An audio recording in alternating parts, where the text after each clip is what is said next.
Chapter 1700. Madam, you're back. As soon as Miyu returned, a young woman wearing a water-green dress walked towards her. The woman had her hair combed into a bun, her eyes were filled with lust and her lips were curved into a smile. A bright and gentle light shone in her eyes. The woman raised her hand to help her remove the heavy things on her shoulders, looking very virtuous. This servant has already ordered someone to prepare hot water. Why don't Madam go and wash up first? Master is waiting in the room, his temper still hasn't calmed down. Miyu curled her lips in her mind. I understand. The woman brought a neatly folded set of women's clothing to Miyu, helped her wash up and helped her dress and comb her hair. Not long later, the woman who was originally dressed as a man became a beautiful married woman, but her lips were habitually pressed down, her eyes were silent, looking a little serious. How did Madam's test go? The woman knelt down and helped Miyu tie her belt into a bow, carefully adjusting its position and smoothing out the creases. Not bad, I have some confidence. Right, why is he here too? The woman teased. He's probably worried that Madam will really let him eat the bamboo scroll. Miyu replied, Humph, I'm not joking with him. After tidying up the room, Miku went to the main hall. Before she even entered the room, she saw a pale-faced gentleman sitting in the room. If one only looked at his appearance, the man could be considered above average. Unfortunately, he was only an embroidered pillow that looked good but was actually useless. As soon as Miyu arrived, the man started to complain. What time is it already? Why aren't you eating yet? Miyu ignored him and sat on her mat. The water-green dress woman brought her a table and set up the utensils. The man became even angrier and shouted at the woman in the green dress. You're such an idiot with poor eyesight. I'm the head of this house as a concubine, why are you so attentive to her? Hurry up and serve her, don't make me angry. Both of them were blind. All of his concubines were supporting this woman Miyu, they must be crazy. Before he married Miyu, there were 7 or 8 women serving him in the inner courtyard. The women who once fought for his affections after Miyu married him, all of them seemed to have been drugged, trying their best to please Miyu. What happened to the inner courtyard fighting? He was their man, so what was the point of currying favor with Miyu? How infuriating. This time it was even more outrageous. A woman didn't stay in the inner residence and insisted on coming out to compete with a group of men. She did not follow the ways of a woman, so the concubines in the inner courtyard were also crazy. They fought with each other to go out with her and serve her along the way. If these concubines went to serve Michu, who would serve him? The concubine's hand froze. Miku said expressionlessly, Ignore him. It was just the barking of a mad dog. There was no need to pay it any mind. The concubine smiled and said, Yes. The man, whose concubines were these? He resisted the urge to flip the table and suppressed his boiling anger. What are you looking at? Hurry up and bring it over. Do you want to starve me to death? The man was angered by Mi Tong, so he turned around and vented his anger on someone else. Even when the food was served, his anger still hadn't subsided. Time to eat. Saying so, the man saw that Mi Tong had already started eating from the corner of his eyes. He was so angry that he almost had a heart attack. He, as the head of the house, hadn't even said that he could eat yet she dared to eat first? Seeing the man's stupid look, Mi Tong's lips curled into a cold smile. After so many years, his brain was still so stupid. Why did all the concubines in the inner courtyard fawn over her? Did this person not know at all? Naturally, it was because there were more benefits to serving Mi Tong than serving men, and the work was also easier. If it wasn't for benefits, then what was it for? No woman would want to become a concubine. Becoming a concubine to fight for favor was just to obtain a stable life and good conditions from a man. Before Mi Tong married over, these concubines weren't treated very well. The residence was filled with chaos. Many of the concubines would fight over a few dishes, beautiful satin, or even a few caddies of charcoal for the winter. That ignorant look really made people want to laugh. After she married over, she used her methods to make these women see the reality. Men were useless, the one who could truly bring them a better life was not a man but her, the matriarch. The concubines fought over a man's affections and worked themselves to death. But in the end, the benefits they obtained were not even as good as fawning over Mi Tong, the matriarch. There were also those who were short-sighted and didn't believe it, and ended up being taught a lesson by Mi Tong. As for the children fighting for favor, it was even more ridiculous. If Mi Tong didn't manage it, even if the concubines fought over it with their sons, They would just be an empty shell. What was there to fight over? In fact, they hoped that Mi Tong would get pregnant and have children or have a successful career so that they could accumulate more wealth so that their children could have a bigger share. After all, the so-called head of the house couldn't be relied on at all. Such a simple logic, yet the man didn't understand. No wonder he was getting less and less liked by the concubines. He really was stupid. With a belly full of anger, nothing he ate tasted good, so he hurriedly ate a few mouthfuls before putting down his chopsticks. When he raised his head, he saw a concubine kneeling beside the table, using her slender hands to peel and cut crab legs for Mi Tong, causing his anger to rise. He said in a strange tone, "Did you really go to the Duke of Lanting's recruitment notice?" Mi Tong replied, "I did." The man sneered, "You weren't chased out by someone?" Mi Tong looked up at him. The look in her eyes told her to understand.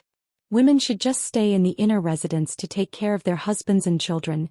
Don't dream about unrealistic dreams all day long. The man said, "Quite a few people already know about your matter. How do you want my friends to look at me? While you haven't lost too much face yet, quickly return with me so that you can know your place from now on." Mi Tong sneered, "If the men in the house can support the family and are more outstanding than this concubine, why would this concubine need to stand up for them?" The man's face instantly turned purple from anger. "When did I ever lack food and clothing for you? Do I need you to show your face and make a fool of yourself?" Mi Tong said, "That's funny. Longjuan's annual expenses alone cost 9,000 strings of coins. The household's womenfolk, maids, servants, and guards are fixed at 5,000 strings of coins. Father-in-law and mother-in-law's expenses are 3,500 strings of coins. And the social interaction during festivals also costs 4,300 strings of coins. However, the income of the estate's farmlands and shops is less than 10,000 strings of coins, leaving such a huge gap. Could it be that Langjun has filled in the gaps?" Before Mi Tong married, the estate's account books had been read for years, with losses reaching more than 300,000 strings of coins. Now that the losses had turned into profits, and the estate's food and clothing were getting better and better, wasn't it all because of her? You're living off a woman, yet you still don't know how to correct your attitude. You sure are shameless. The man couldn't win against her in an argument he had no reason to refute, and if he didn't refute he would feel suffocated. "In short, are you going back or not?" Mi Tong said calmly, "The Duke of Lanting's declaration of war will arrive in a few days. If you leave now, you won't be afraid of being questioned." "Declare war?" The man almost laughed. "If the Duke of Lanting declares war on you, I'll kneel and eat this table raw." Mi Tong. Chapter 1701. What's with that look? Receiving Mi Chu's understand look, the man was annoyed. Was she doubting him or looking down on him? "If it wasn't for me spoiling you, do you really think you're someone important?" This woman actually dared to roll her eyes at him. He sure had guts. If he didn't do something about it, wouldn't she be stepping on his head in the future? Mi Chu sneered coldly and slowly put down her chopsticks. She took the handkerchief from the concubine and elegantly wiped the corner of her mouth. "Since you're so confident, just wait for the bamboo scrolls to be cooked on the table. Our family isn't poor, we can still afford a bamboo scroll and a table. If the kitchen doesn't make it to your liking, this concubine will have the kitchen try a few more dishes until you're satisfied." The man almost choked on her words. The finger he pointed at Mi Chu trembled in anger. Mi Chu stood up from the mat and returned to her room without looking back. The concubine hesitated for a second before decisively following the main wife's footsteps. Dr. Mi Chu was the one who provided for her. If she didn't hug this leg, should she hug that unreliable man instead? The man was so angry that he flipped the table and cursed, but the target of his curses had already left. No matter how harsh and nasty his curses were, there were only a few servants in the audience. Not only did he not affect Mi Chu, he even lost his face and hurt his liver. "Bitch. I'm so angry." The man slammed the table and gritted his teeth. "I'll divorce this bitch sooner or later. I'll divorce her sooner or later." The servants at the side could only roll their eyes inwardly. If a man dared to divorce, he would have done so 800 years ago. Why would this couple torment each other for so many years?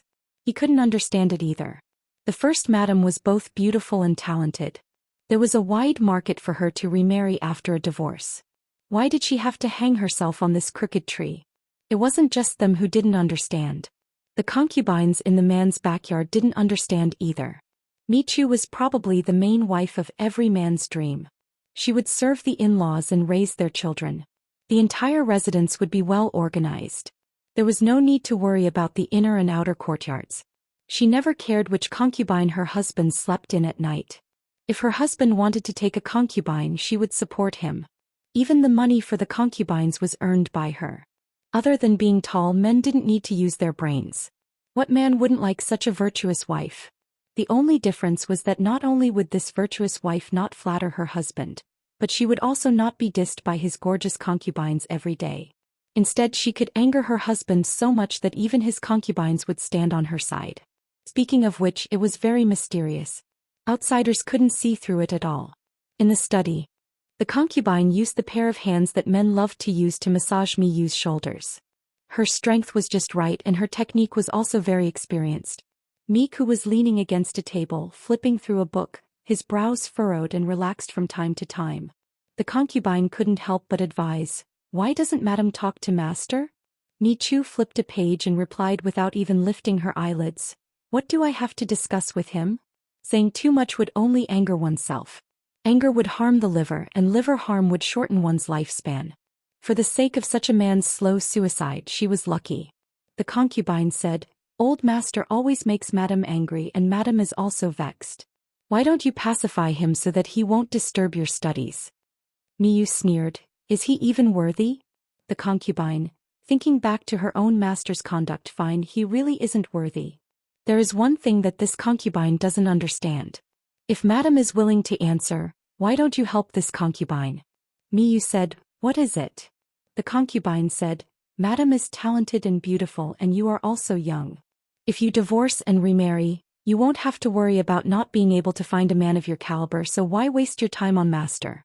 Madam treats us well and we are not ungrateful. We naturally hope that Madam can be better. As for Master, he isn't all bad, but he can't compare to those young talents. How could other people have so many concubines in their backyards?" Now that she was the wife of a scumbag, she had to put up with an idiot wandering around in front of her every day. Miyu's lips curled up into a faint smile. She said, "To me, no one in this world can be him, so it doesn't matter who I marry." Back then, if it wasn't for her shameless relatives using extreme methods to force her to marry someone else, she planned to be a widow for the rest of her life. Since her current husband couldn't affect her no matter what he did, what difference was there between a divorce and a divorce? After so many years, she had already accepted reality and didn't want to suffer anymore. If she divorced, there was no guarantee that her so-called maternal relatives wouldn't force her to marry again for benefits. Of course, the current her wouldn't give those people the chance to harm her. The concubine knew very well who the he Miyu was talking about was Miyu's ex-husband, who was rumored to be a gentle man. Also, there's nothing bad about him taking more concubines. Miyu's words were out of the concubine's expectations. Would there be a wife who liked her husband taking concubines? There are many beautiful things in the world, but they can't compare to beautiful women. Each and every one of them is more beautiful than flowers, beautiful and young. Just by standing there, they are already a painting. Miyu smiled. You guys always have your own skills. For example, you can always massage the shoulders and back just right. Usually when you sit and read too much, your neck and shoulders hurt. With just a little massage, how can your days not be beautiful? Yunyang has a yellow voice and I like to listen to her singing in the backyard in the early morning. Her mood will be good for the whole day. Xiaohong can dance in the sky and her figure is beautiful. Pig trotters liked beautiful and talented concubines. He spent a lot of money to redeem several of them from brothels. You liked them too. Rather than saying that these concubines were men's, it was better to say that they were raised by Miyu. Of course. Miyu seemed to have thought of something and her voice was filled with self-mockery. In this world, women are the most difficult. If he takes one more concubine, won't he have one more place to stay? There are pros and cons, and fortune and disaster depend on each other. It all depends on what the people involved think. No one knew that when she was young she hated the existence of concubines the most, and she scoffed at this twisted logic. However, times had changed and the world was different. Nanxing had experienced more than 10 years of war, and there were many women who had suffered misfortune. She had seen too many naked corpses in the wilderness, their corpses covered in maggots, and the scenes of being exposed to the wind and sun. For most people, living was not easy, so they had no right to be picky about how they lived. Madam, will the Duke of Lanting really order an expedition? Miyu said with certainty, definitely he will. He needs me. The concubine smiled. If that's the case, the old master, is he really going to eat the table of bamboo slips? A gentleman never goes back on his word. If he says he'll eat it, then I'll watch him kneel and finish it. Before the expedition document was issued, Jiang Pingji received a few pieces of news. Many people said that they had seen people similar to Hua Yuan. Jiang Pingji connected the dots and discovered a secret. Hua Yuan was heading north in the direction of Ningzhou. Ningzhou? Isn't that Hua Yuan's ancestral home? Chapter 1702. Lord, are you guessing that Hua Yuan has gone to Ning province? Jiang Pingji secretly summoned Wei Xi and told him about Hua Yuan. Jiang Pingji said, that's what I guessed. If I remember correctly, you said that Hua Yuan died of illness in Ningzhou in his previous life? Indeed, but in this life. I didn't expect Hua Yuan to end up the same way. If it weren't for this encounter in his childhood, Hua Yuan wouldn't have lost his mind, and he wouldn't have lived his life like this. If he was clear-headed, it wouldn't be difficult for him to live to the end of his life, even if he didn't achieve success and recognition. How does my lord intend to deal with him? Should we send someone to capture him or kill him on the spot? Wei Xi felt sorry for Hua Yuan, but he did not sympathize with him. After all, no matter how pitiful Hua Yuan was, his wrongdoings could not be forgiven. Jiang Pingji crossed her arms and supported her chin. She looked up at Wei Xi. I'm going to see him in person to settle this once and for all. Zixiao, do you want to come with me? Even if the personality created by Hua Yuan was fake, she would still feel uncomfortable if she didn't deal with it herself. After fighting the war for 2 to 3 years, she and Zixiao didn't have much time to be alone, so they could take this opportunity to spend some time together. Wei Xi smiled and said, you lied to them at the critical moment. If you don't give a reason, I'm afraid they'll complain again. He was especially worried that Feng Zhen and the rest would misunderstand that his lord was abusing his position for personal gain. Jiang Pingji said nonchalantly, the war in Nanxing has stopped, but there are still civil unrest of varying sizes in various places. It will take some time to completely pacify them. As the lord, how can I sit back and do nothing? In order to ensure the safety of the people, these vermin must be eradicated without delay.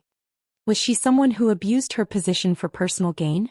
She was clearly doing this for the sake of the general situation and the people. She wanted to deal with the hidden danger of Hua Yuan and bring peace and stability to the people along the way. No matter how many times he heard or watched it, Wei Xi could not help but sigh at his lord's ability to lie through her teeth. No one could compare to her. I'll have to trouble my lord to say these words to Zixia and the rest. I won't overstep my boundaries. Jiang Pingji rested her chin on her hand. Zixiao has also learned to be naughty. Who has led him astray? In the past, Zixiao was a considerate person. He wouldn't be so mischievous. Wei Xi blinked his right eye lightly and teased, what does my lord think? Jiang Pingji said, I thought, this is called husband and wife. As time went by, the two of them would become more and more similar in some areas and more tacit with each other. Wei Xi was so angry that his face turned red. 10 Wei Zixiao's could not compare to one Jiang Pingji's level of flirting. The latter's level of flirting had reached the peak. As expected, Feng Zhen and the others rolled their eyes at Jiang Pingji's suggestion. On the surface he was smiling, but in his heart he was cursing. What's the point of bringing Zixiao along for work? What's the point? Jiang Pingji raised her eyebrows and smiled. I don't mean much. I can't create the young lord that all of you yearn for by myself, can I? Feng Zhen had a meaningful look in his eyes. He raised his hand to remove Jiang Pingji's hand from his shoulder. While pretending to be serious, he suppressed the corners of his mouth and said righteously, my lord is right. Quelling the civil unrest and restoring peace to the people is the top priority. Zixiao is steady and meticulous in his work. With him by my lord's side to assist me, I can be at ease. No matter how big the world was, it was not as big as the young master. When the young lord grew up, he wouldn't have to put up with a lord with a terrible temper. Just thinking about it made him happy. He had rolled his eyes just now, but now he was eager for Jiang Pingji to immediately pack up and abduct Wei Xi. Amen. Ningzhou wasn't too far from Jiang Pingji's current location, but it wasn't near either. It would take a few days to catch up on horseback. Just as she was about to leave, an unexpected companion interrupted. What are you doing here? Jiang Pingji looked at Lu Jing with dissatisfaction. Was this guy trying to mess things up on purpose? Lu Jing said, I heard that the Duke of Lanting is going to look for Hua Yuan. I have some accumulated grievances with him, so I can take this opportunity to settle them. Jiang Pingji was about to refuse, but she didn't expect Wei Ci to plead for Lu Jing with his eyes. How infuriating. You even have to bring along 2 high-wattage light bulbs. Although she was reluctant, she still brought Lu Jing and his adopted daughter, Kong Xintong. 2 days before the departure, the first batch of names for the conquest was released. The first one was impressively Mi Chu. Mi Chu, one could tell from her name that she was a woman. In fact, she was indeed a woman. The faces of the scholars who lined up behind her darkened.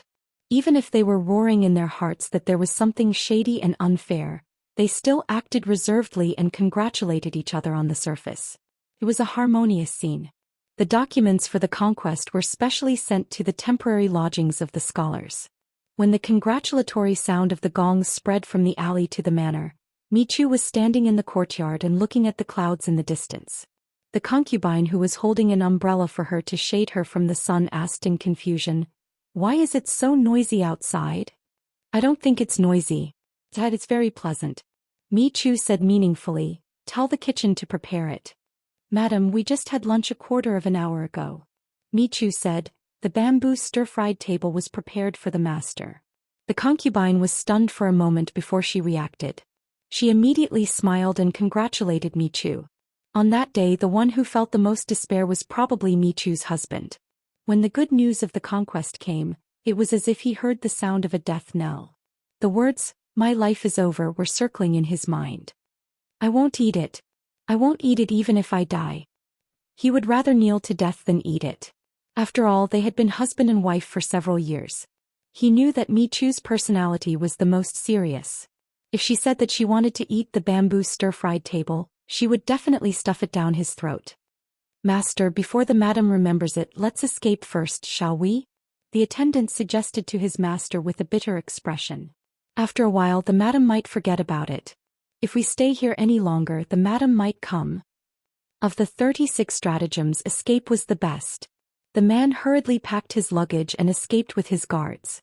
For a long time, he didn't dare to appear in front of Mi Chu. Mi Chu held a plate of bamboo stir-fried fungus in one hand. Looking at the messy room, she sneered without saying a word. He really can't be helped. Let him be. After this incident, he should be able to rest for a while. The concubine watched from the side with cold sweat dripping down her back. Once again, she was impressed by her madam's strength. Anyone with half a brain would know that it was impossible to eat the bamboo stir-fried table. Yet her master took it seriously. Not only did he take it seriously, he even ran away in fear. The news of Mi Chu being at the top of the list flew out as if it had grown wings. Letting a madam rank above me is a great humiliation. Who is Mi Chu? A madam in the inner chamber. He had studied hard for more than 20 years. How could he be inferior to a madam? There must be a conspiracy behind this. The 21st ranked scholar was unhappy. He had a strong and unyielding character. He refused to admit defeat and refused to be conscripted. The onlookers were dumbfounded as they watched the scholar stomp his feet. Then they watched in bewilderment as the messenger put the document of conscription into his arms and turned to leave. The scholar was speechless. He left just like that. Wasn't he going to ask him to stay? Isn't the Duke of Lanting a woman too? A spectator whispered. It was not like the scholar didn't know that Jiang Pingji was a woman. If he couldn't stand a woman being ranked above him, why did he run to the assessment? Chapter 1703. Sigh, a grown girl can't be kept at home. If she stays, she'll become enemies. I can understand the bitterness of this saying. Lu Jing looked at his adopted daughter's back as she hurried up and down. He spoke with a tinge of jealousy and sourness. Jiang Pingji glanced at him and said, You're the teacher's student. How can you use these words so casually? She made it sound like she was a scumbag who had stolen Lu Zheng's sweet cotton-padded jacket. Lu Zheng snorted coldly and said, Ever since she saw you, she hasn't had any appetite. It's as if she's lovesick. Now she's serving you attentively. Her vigor makes people envious. Even her father has been forgotten. Tell me, where did I use the wrong context? I've doted on her for nothing. It's fine that you harmed a noble lady in Langia County, but you won't even let off a junior. Does your family's Zixiao know? Jiang Pingji pouted and said, he's right here. He's not deaf or blind. Of course he knows.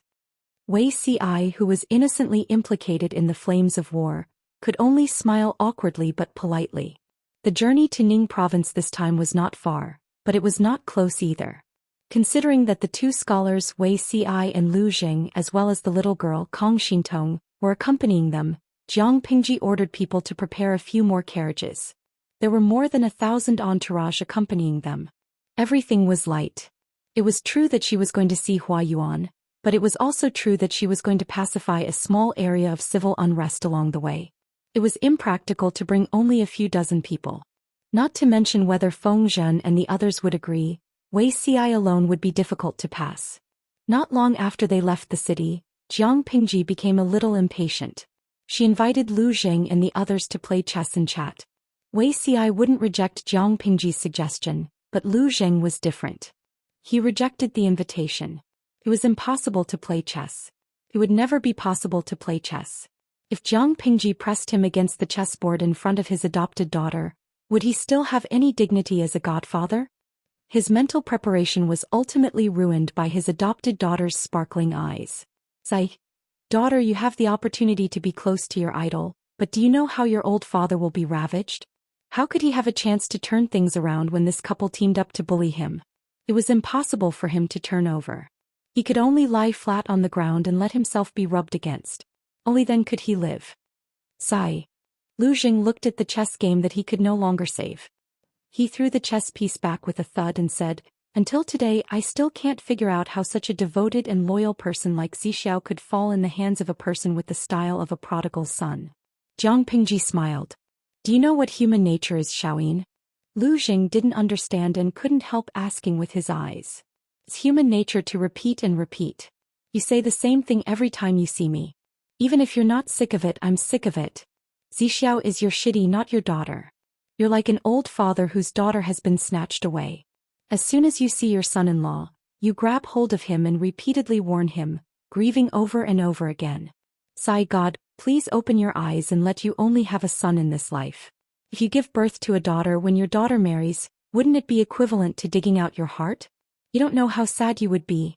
Lu Jing, this curse was too vicious. Lu Jing was a little regretful at this moment. Why did he follow her? Jiang Pingji seemed to have taken the wrong medicine.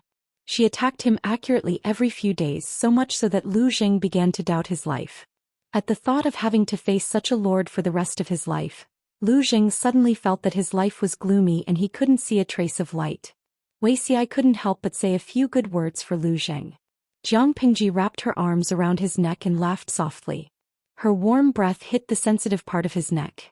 Even if he wasn't embarrassed, it was difficult for him to restrain his physiological reaction.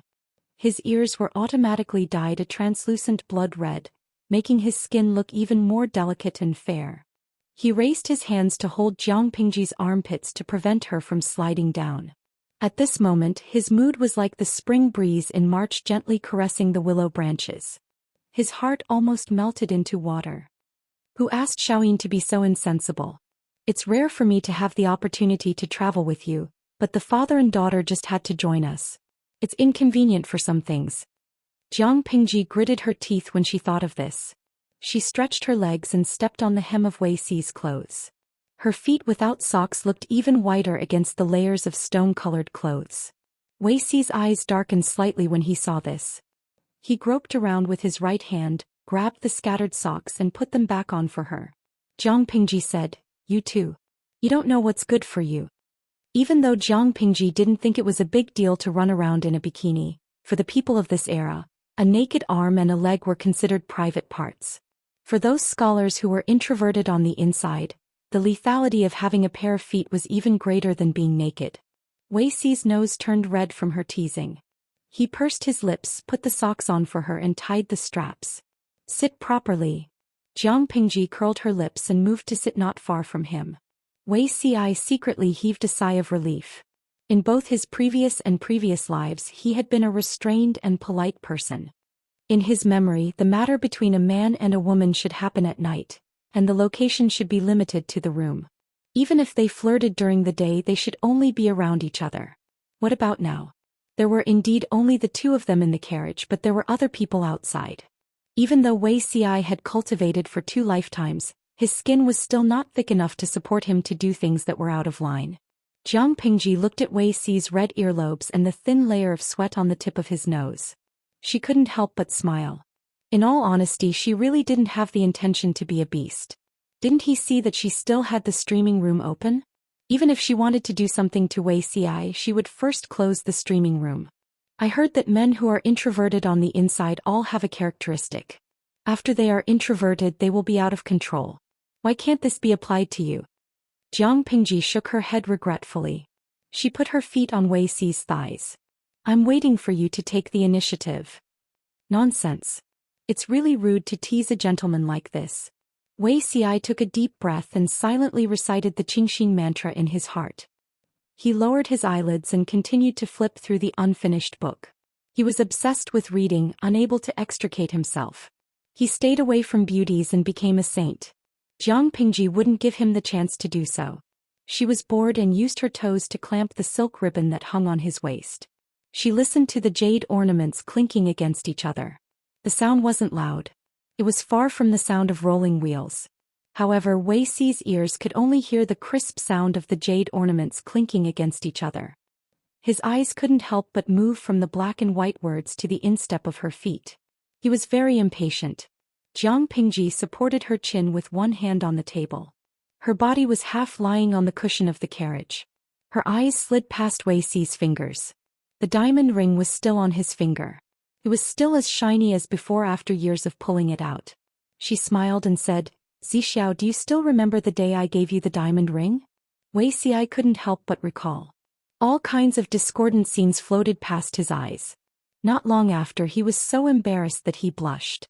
The fire in his heart burned and made him feel uncomfortable. If he couldn't suppress the Qingxin mantra once, he would recite it again. Wuxia didn't dare to look at her. Chapter 1704. Get a new batch. These words played in Wuxia's mind over and over again. His previously calm expression turned into one of embarrassment. Both of them were well aware of what to get. Jiang Pingji could say it openly, but Wuxia, who was a serious person, found it difficult to say it. Nonsense. Wuxia forced himself to calm down and scolded her in an embarrassed voice. It was as if he was afraid that the walls had ears and could hear their private conversation. It's improper to have sex in broad daylight. Be more serious, don't let others see. After saying that, he raised his hand and put the book aside. With his sharp eyes, he saw that Jiang Pingji had taken off the socks that she had just put on. He grabbed the socks with one hand and grabbed her swaying feet with the other, putting them back on with a serious face. This time it was a dead knot. Let's see how she can get rid of it. Wuxiao, you're really hopeless. Jiang Pingji saw that he was still pretending to be a gentleman. She wailed and leaned back. She kicked his thigh with the tip of her foot to vent her anger. Of course, Wuxia was a real porcelain beauty. She did not dare to use too much strength, lest she accidentally cripple him. Rather than saying that she was venting her anger, it was better to say that she was provoking him or scratching an itch through one's boot. The salted fishes could not stand it anymore. Although Jiang Pingji had a sense of propriety and her actions were not excessive in the salted fish dimension, considering Wuxia's identity, the salted fishes could not help but break out in cold sweat for him. Killing someone was just a matter of nodding one's head to the ground. Jiang Pingji's method of torturing Wuxia was to make him suffer a fate worse than death. Tudu Feiqiu, Zixiao is unlucky to meet the streamer. How can a man with high moral standards withstand such provocation? Yi Manqing Mao, this is probably Liu Xiaohui. I feel sorry for Zixiao just by looking at him. Canteen Daffin Auntie, Beauty Ci used his strength to tell everyone that he is a man with integrity. Indeed, he did not move an inch. Everyone was an adult. Some things were tacit. Not to mention that most of the people in the streaming room were experienced drivers. Each one was dirtier than the other. They dared to guarantee with their integrity that these idle fishes were definitely looking for traces of the small tent. Junbun, staring at the crotch of a cat not moving at all. The ancient gods' attainments in Chinese are indeed beyond our reach. You guys are so dirty that it's scary. The host is so petty and easily jealous. Aren't you afraid that she'll close the live broadcast room out of jealousy? What was a jinx? This was probably a jinx. Just as this salted fish finished speaking, the livestream screen went black. Jiang Pingji used her strength to demonstrate how petty and jealous she was. Those who coveted her were not afraid of being served by the god-slaying sword. After walking for a while, they arrived at a slightly run-down relay station before the sun set. Because of the war, this relay station had been abandoned for almost half a year, but it was still habitable after some cleaning. Jiang Pingji used a clumsy excuse that there was only one room in the post station to let Lu Zheng and Kong Xintong sleep in the carriage, which baffled them. There was only one room in the relay station? Did she come up with such a clumsy excuse with her toes? However, the situation was stronger than he was. Lu Zheng could only swallow 10,000 curses in his heart, not to mention how aggrieved he was. People in ancient times did not have much entertainment.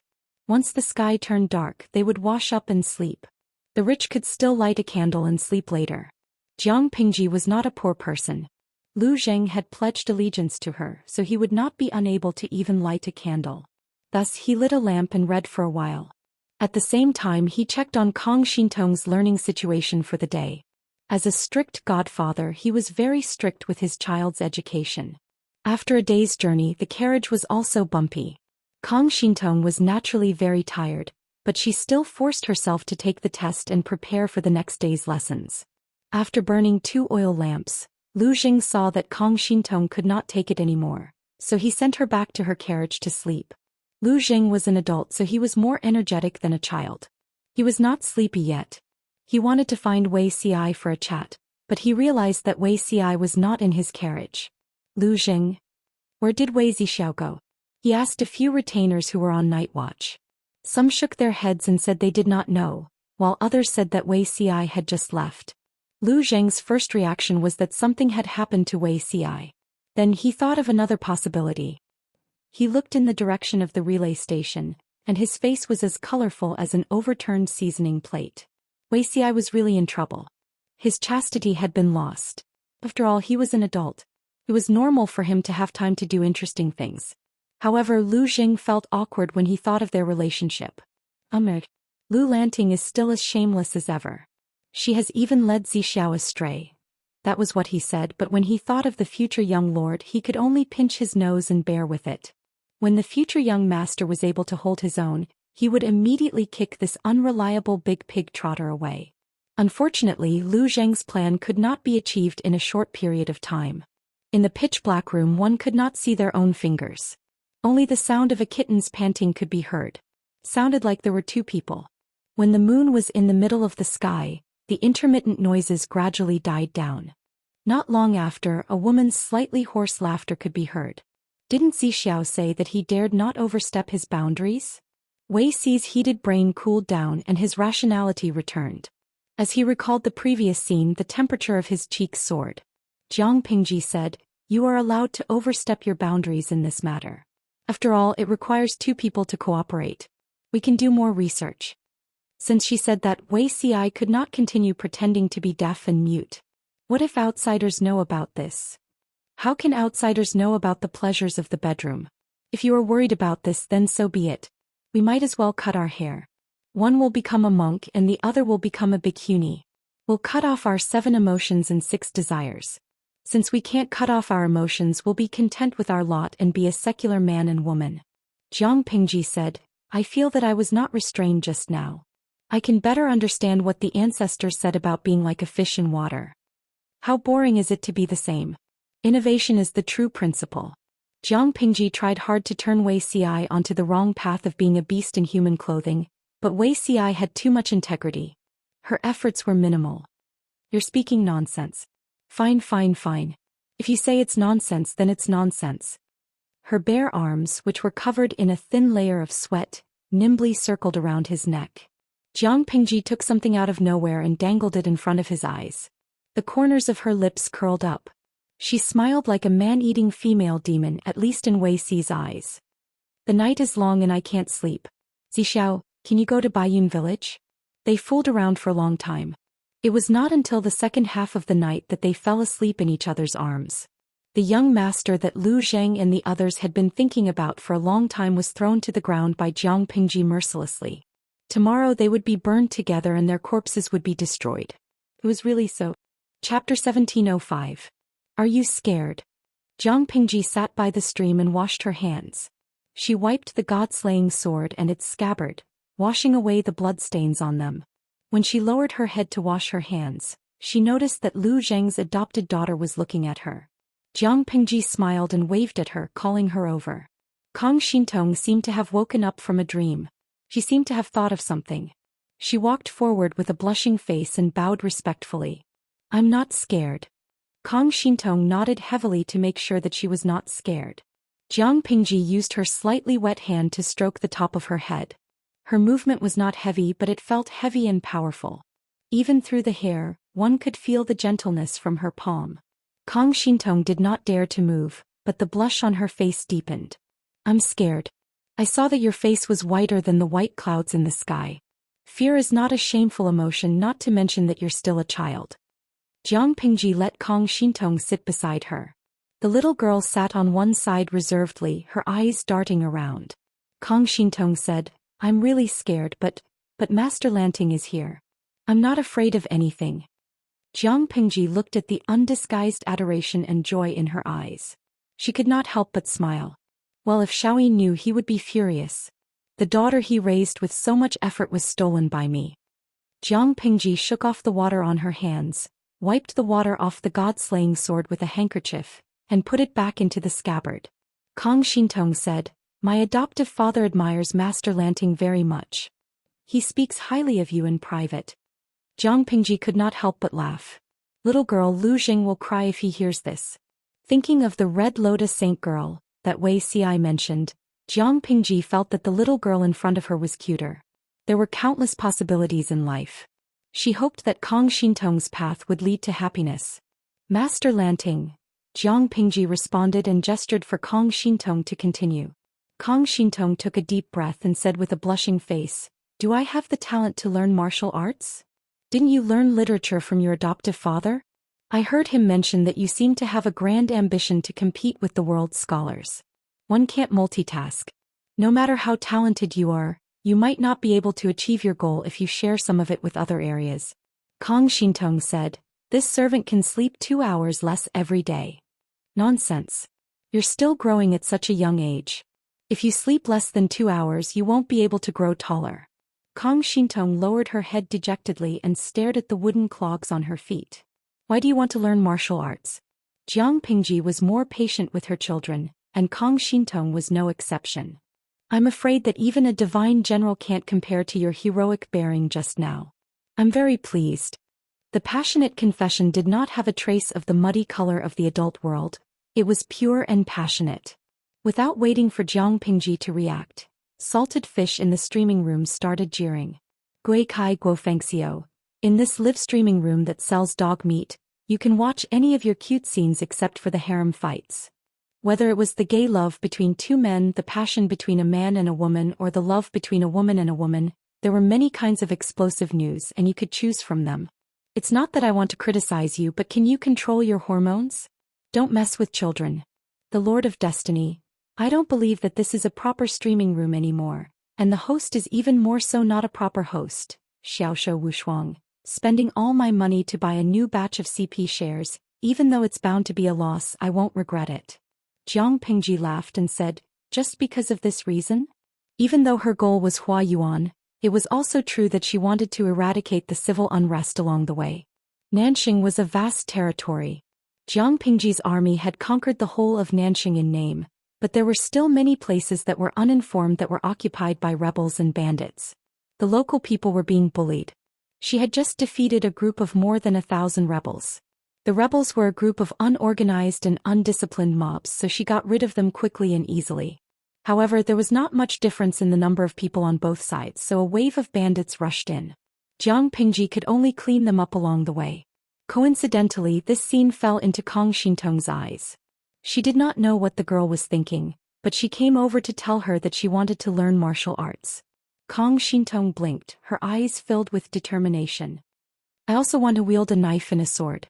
If an accident happens, I will at least be able to protect myself. Her foster father could draw his sword, but she was a burden.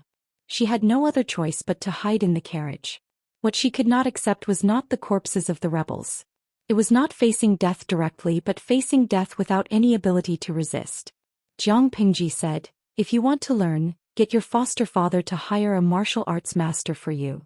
Kong Xintong said, "A martial arts master?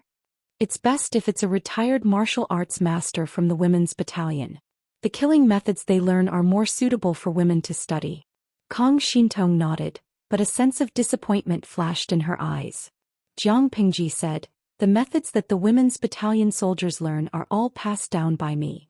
When Kong Xintong heard this, her eyes lit up again. She smiled and revealed a pair of small dimples. When Lu Jing heard that Kong Xintong wanted to learn martial arts, he frowned as if he did not agree. If she wanted to learn something else without learning it well, wouldn't she achieve nothing? It's good that she learns it. It's impossible for her to be alone forever, and she won't always be safe from danger. It's always good to have some life-saving methods. Lu Jing sighed and tacitly agreed to it. It just so happened that there were women's battalion soldiers accompanying them. They could help Kong Xintong build her foundation. When they arrived in Ningzhou, they killed countless rebels and bandits along the way. Jiang Pingji drank some water to moisten her lips. She sent someone to Hua Yuan's old house and the vicinity of the tribe's land to find out if there were any similar people. Her luck was better. The trip was not in vain. There were indeed people who saw people who looked like Hua Yuan. "Let's go and take a look tomorrow." It was the time when the seasons changed. The weather was getting colder day by day. There was even a light drizzle in the morning. Lu Jing asked Kong Xintong to wait at the courier station. They went out together, bringing only 4 guards with them to ensure their safety. Jiang Pingji and the rest changed into inconspicuous clothes and went to the residence of the lunatic according to the villagers. Although it was called a residence, it was actually an abandoned, rundown temple. It did not block the wind or the rain. Thinking of the wind last night, the rain this morning, and Hua Yuan's current state, Wei Ci was mentally prepared. After all, he had the experience from his previous life.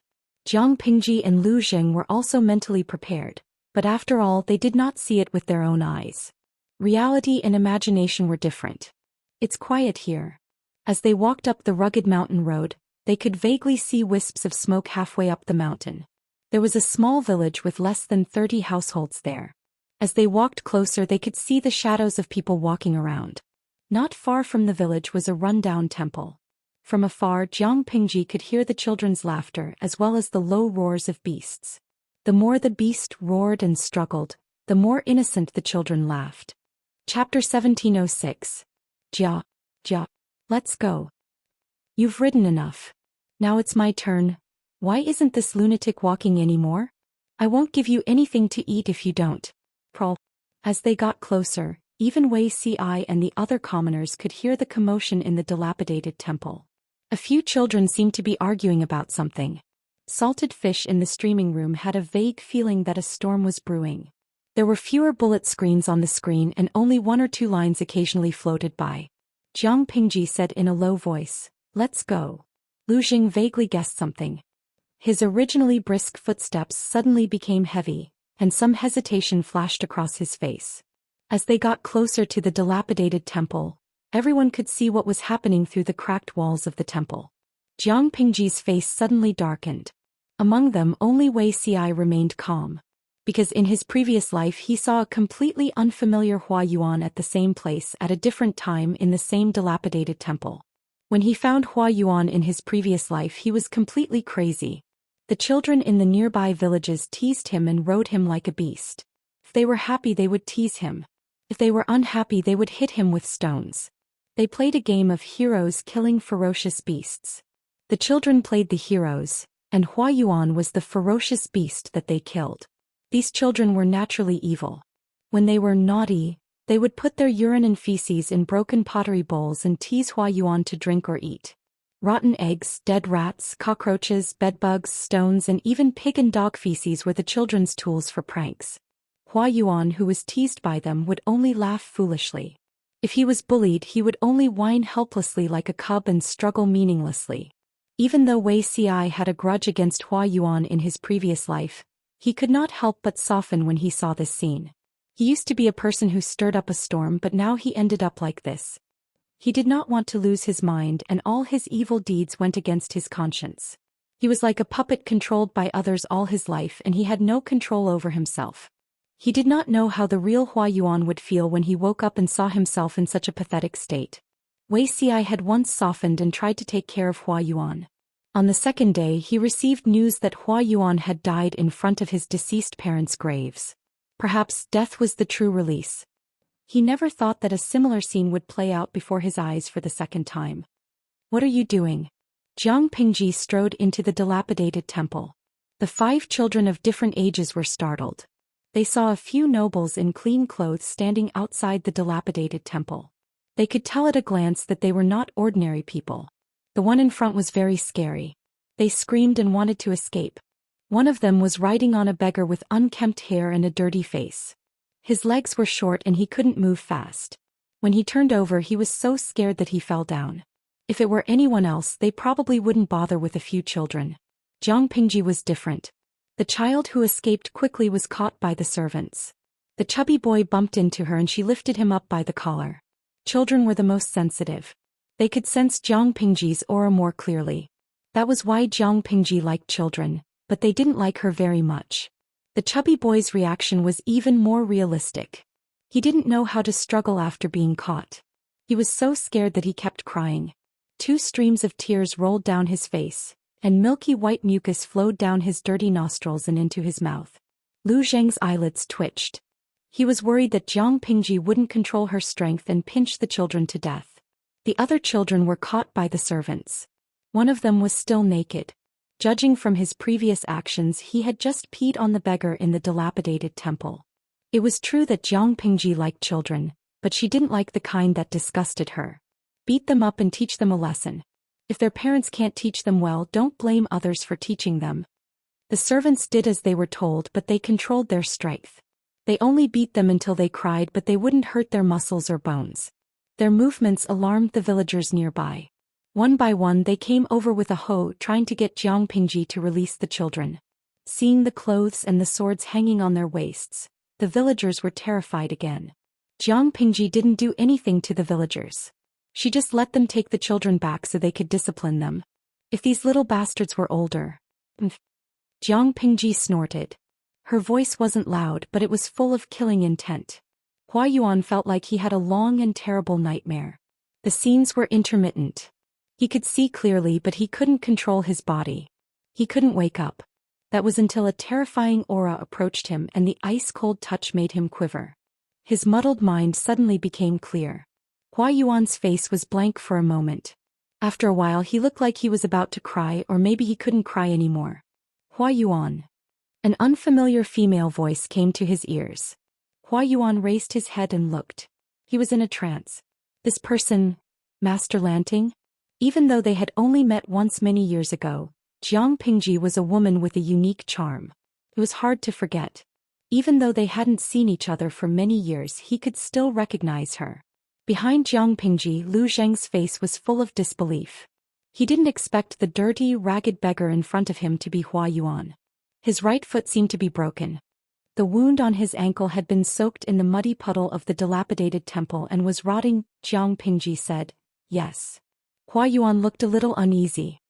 He smiled bitterly and said, "I'm sorry to have let you see such an indecent scene." Jiang Pingji asked, "Have you regained your senses?" Huayuan sighed and said, "The illness of insanity will only end when one dies. I'm still clear-minded for a moment, but I might go crazy again after a while." He didn't seem surprised by his situation. His cloudy eyes also became clear. There was relief in his eyes and some of his former elegance could be seen. "You know why I'm here?" Huayuan said calmly, "I can guess a little, but I still have some regrets. I hope you can help me." His wish was not excessive. He just wanted to freshen up by the stream, change into a clean set of clothes, and pay his respects in front of his parents' grave. Jiang Pingji asked the servant to give him an extra set of clothes.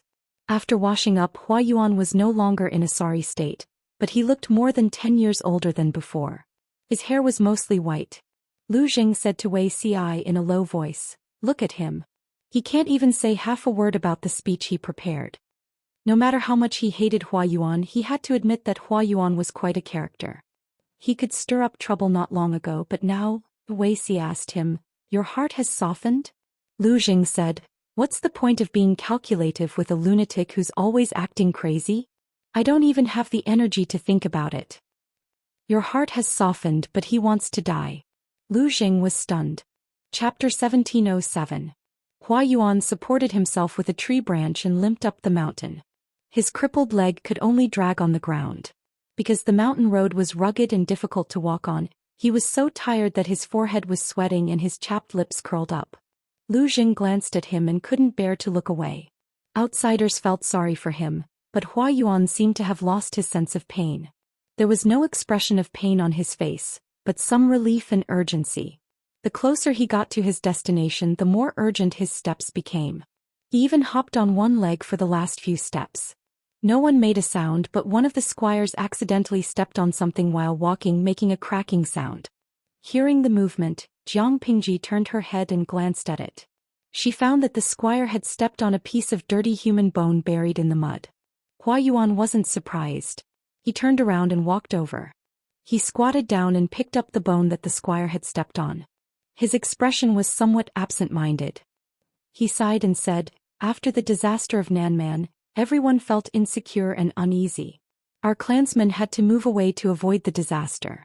Only a few loyal servants stayed behind to take care of the ancestral house and guard the clan's graves to prevent the people nearby from going up the mountain to dig up the graves." He said it calmly, but the others reacted differently. Lu Jing looked down and Jiang Pingji was expressionless. Lu Jing secretly observed Jiang Pingji from the corner of his eyes. Jiang Pingji had done this many times. There were many gold-rating officers under her command. When she fought with Chui previously, she relied on this method to alleviate the shortage of rations. Because of this, she angered the Nanxing aristocrats in Fan Province and other places. The Nanxing family rebelled and was finally wiped out by her. Yu Wu Fengqi, Lu Zheng's eyesight is amazing. Lovers Zicheng Xiumei, I really want to stuff the microphone into the streamer's mouth and interview her about her current mood. Ren Kong Hong, there's no need for an interview. I bet on the streamer's integrity. She must be smiling on the outside but cursing in her heart. Jin Tian Jigging, it seems that the streamer has dug up more graves than Boss Chow. Do you know about gold-rating officers? Jiang Pingji was a model worker among the streamers. She had been in the wind and rain for so many years. She was occasionally delayed, but she was never absent. The salted fishes had practically watched her grow from the age of 12 to the present. They had witnessed her development and growth for more than 10 years, so they knew her inside out. When she gave the order to dig up the graves to replenish the military supplies, many of the salted fish expressed their opposition, but most of them chose to remain silent. It wasn't that the salted fish were cold and heartless. It was just that their rationality told them that Jiang Pingji's behavior was not wrong in the context of her era. As spectators, all they could do was send bullet screens to watch the show. They could not control Jiang Pingji's life. Things had changed with the passage of time. Now that this matter was brought up again, the salted fishes could only laugh and laugh. Hua Yuan didn't seem to notice the awkwardness in the atmosphere.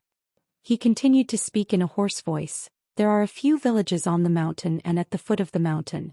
In the villages, there are often hooligans who don't work in production but do some shady business. They sneak up the mountain to dig robbers' holes and steal the funerary items from the tombs to sell. If that was all, then it was fine. If the dead can be buried with the living, it can be considered as accumulating good karma after death. Unfortunately, most of the villagers are despicable and greedy. Not only do they steal the funerary items on the outside of the coffin, but they also want to take the things inside the coffin. In the end, they even split the coffin and used it to make fire. It's a pity for these poor people. They were famous for a time when they were alive, but they died without a burial place. On this point, Jiang Pingji could be considered to have moral integrity. The gold-rating officers did dig up graves and steal money, but they wouldn't go so far as to remove the things worn on the bodies and not even leave a coffin behind. Of course, this was just the pot calling the kettle black. There was no difference in essence. The grave of Hua Yuan's parents was also destroyed. There was a robber's hole that had been filled in nearby. It looked full of potholes. Even though it had been destroyed beyond recognition, One could still see the wealth of the deceased when they were alive. This was not a standard that ordinary people could have. Most of the graves nearby were overgrown with weeds, and some were even used as nests by small animals. Only the grave of Hua Yuan's parents looked rather clean. The weeds around it had been carefully pulled out, and there were no bones scattered outside. There seemed to be no need to guess who had tidied it up. Hua Yuan looked at the grave. He seemed to be in a trance. His eyes were filled with tears. His parents had died of the plague when he was young. His uncle and aunt had taken advantage of his young age and stolen his family's wealth. They had caused him to live in pain from a young age to a young man. If the plague had taken him away, he wouldn't have had to suffer for more than 30 years. Hua Yuan knelt in front of his parents' grave and whispered. Jiang Pingji didn't disturb him. She just watched quietly and treated herself as the background. After about a quarter of an hour, Hua Yuan's eyebrows relaxed. It was as if a burden had been lifted from his heart. His breathing became stable. Hua Yuan bowed to Jiang Pingji and said sincerely, "Thank you, Master Lanting." Jiang Pingji said, "Do you know that when you lost your mind you called yourself Lu Shi?" Hua Yuan wasn't surprised by her question. Apart from that, he couldn't think of any other reason why a noble would appear before him. "I didn't know about it before. I only found out about it later." Hua Yuan's breathing fluctuated as he talked about it. He seemed to be suppressing his emotions, but his eyes revealed his true feelings. Remorse and pain almost drowned him. Of course, these emotions weren't directed at Jiang Pingji. They were directed at other people, such as the young master he treated like his own, his chief of the Public Security Bureau, and the people who had died directly or indirectly at his hands. He didn't intend for those people to die, but he did cause them to die. Hua Yuan didn't want to explain himself. He only wanted to seek relief through death. "Can I see him?" Jiang Pingji's suggestion was beyond Hua Yuan's expectations. His expression froze in shock. "It's not impossible, but, Master Lanting, you don't know. That thing seems to be especially afraid of you." Hua Yuan could wake up and temporarily regain his sanity because Jiang Pingji's breathing was close. Jiang Pingji said, "Are you saying that you can't make him come out?" Hua Yuan said shamefully, "This isn't something I can control. If he could control the appearance of those annoying personalities, he wouldn't have ended up like this." Jiang Pingji said, "If that's the case, it's a pity." When she first met Hua Yuan, she could tell that there were many personalities in his body. Now that she looked at him again, those messy personalities were gone. What replaced them was a muddy and broken secondary personality. It was like the product of the personalities devouring each other. This secondary personality was probably the so-called Lu Shi. Even if he was awakened, he would still be an irrational monster. "I'm not that crazy to kill my own child in front of my parents' graves. I'll give you a chance. End it yourself." Jiang Pingji's hand, which was on the god-slaying sword, dropped. She threw a dagger to Hua Yuan. Hua Yuan looked at the dagger and smiled. Chapter 1708. Be careful, my lord. The change happened in an instant. Just as Jiang Pingji turned around, Hua Yuan, who had picked up the dagger, suddenly had a ferocious look on his face. He held the dagger in his hand and was about to stab Jiang Pingji in the back. Wei Ci and the rest were a little further away and could not rush to escort the emperor at this distance. They could only shout out a warning. The idle audience sitting in front of the screen was scared out of their wits. Before they could scream, Jiang Pingji, who was ambushed by Hua Yuan, seemed to have grown a pair of eyes on the back of her head. She unsheathed her god-slaying sword and hit Hua Yuan's wrist with the back of the sword, knocking the dagger out of his hand. Looking at Hua Yuan, who looked like a completely different person, Jiang Pingji said, "You're out." Suppressing the primary personality in an instant, this secondary personality that called itself Lu Shi was really tenacious and scheming. At this moment, Hua Yuan's expression was ferocious. His gaze was fierce and he let out a beast-like growl from his throat. The retainer reacted and quickly subdued Hua Yuan. How could Hua Yuan, who was almost at the end of his rope, compare to a few strong retainers? Naturally, he was suppressed to the point where he couldn't get up. Give it back to me." Hua Yuan, no Lu Shi, the secondary personality, stared at Jiang Pingji's face with hatred and hatred. Jiang Pingji asked him calmly, "Return what to you?" "Return my body to me. I am Lu Shi. I am the ruler of the world."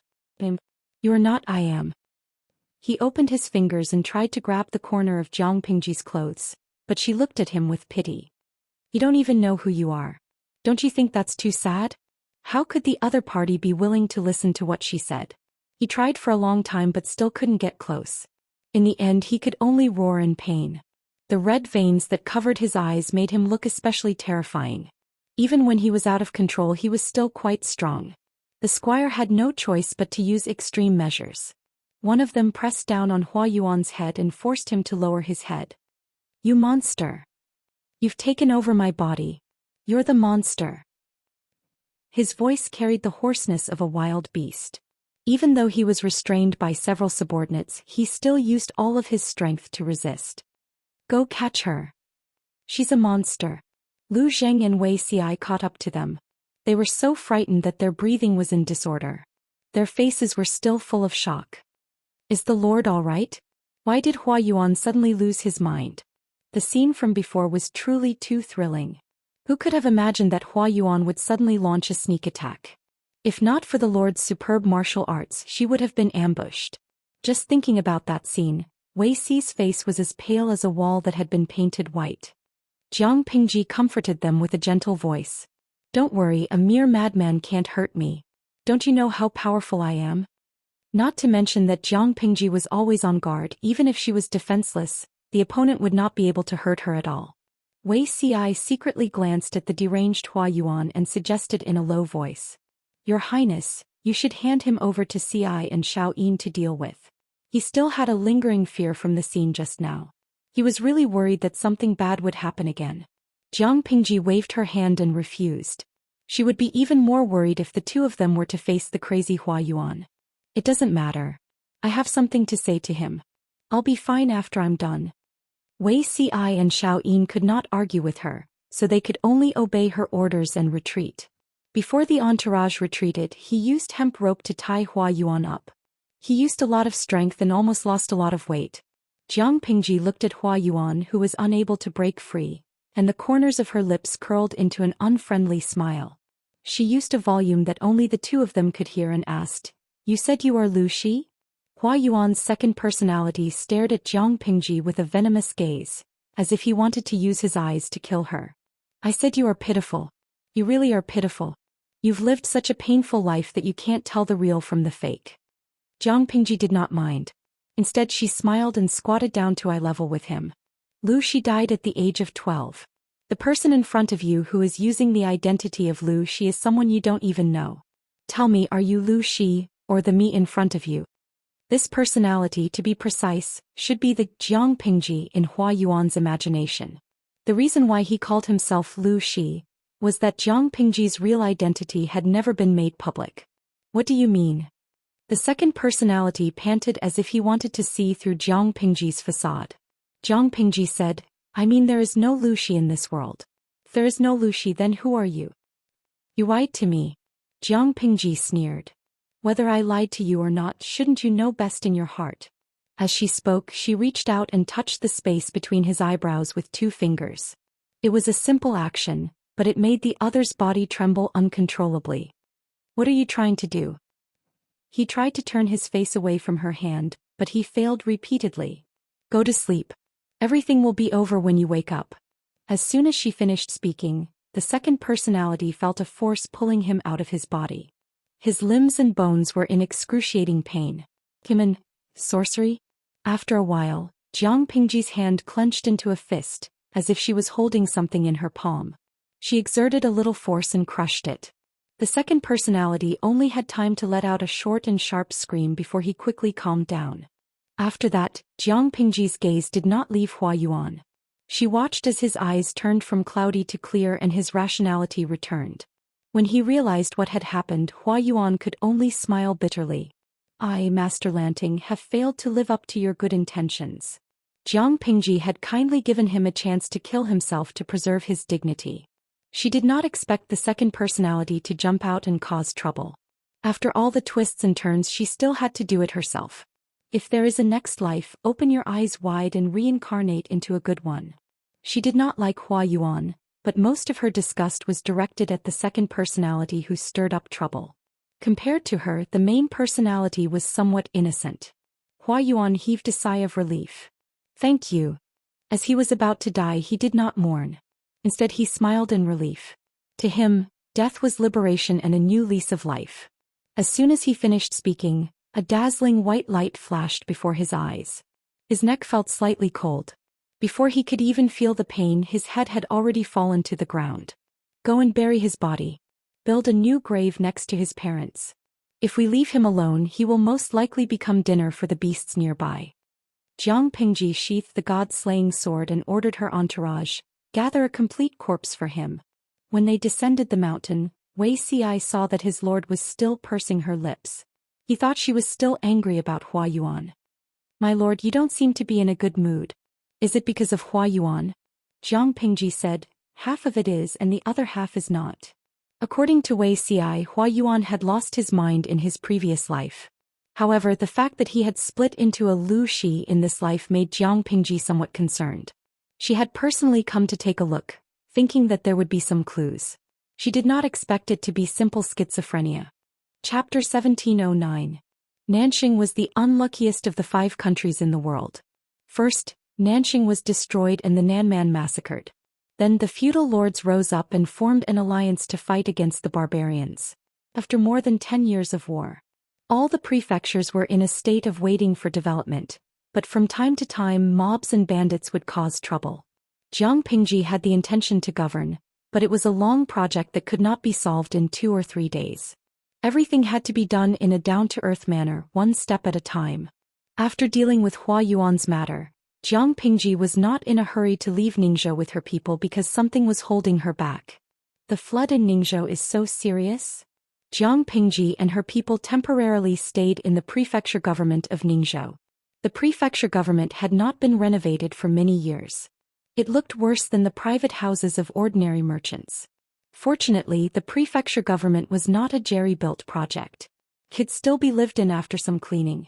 Jiang Pingji stayed there for 2 days. When she was free, she thought that the prefecture government should have the files of previous years. It was also the best way to understand the situation in Ningzhou. She ordered people to sort out the files that had piled up in the state mansion. As soon as they opened the storeroom, they were shocked. Piles and piles of files were haphazardly piled up with a thick layer of dust on them. The rancid air inside was so choking that it was hard to breathe. They sorted out the files in the warehouse for 2 days before moving them out. Many of the files had been destroyed by moths. They sorted them out and put them away. Jiang Pingji picked them and looked at them. She did not know if she did not look, but she was shocked when she saw them.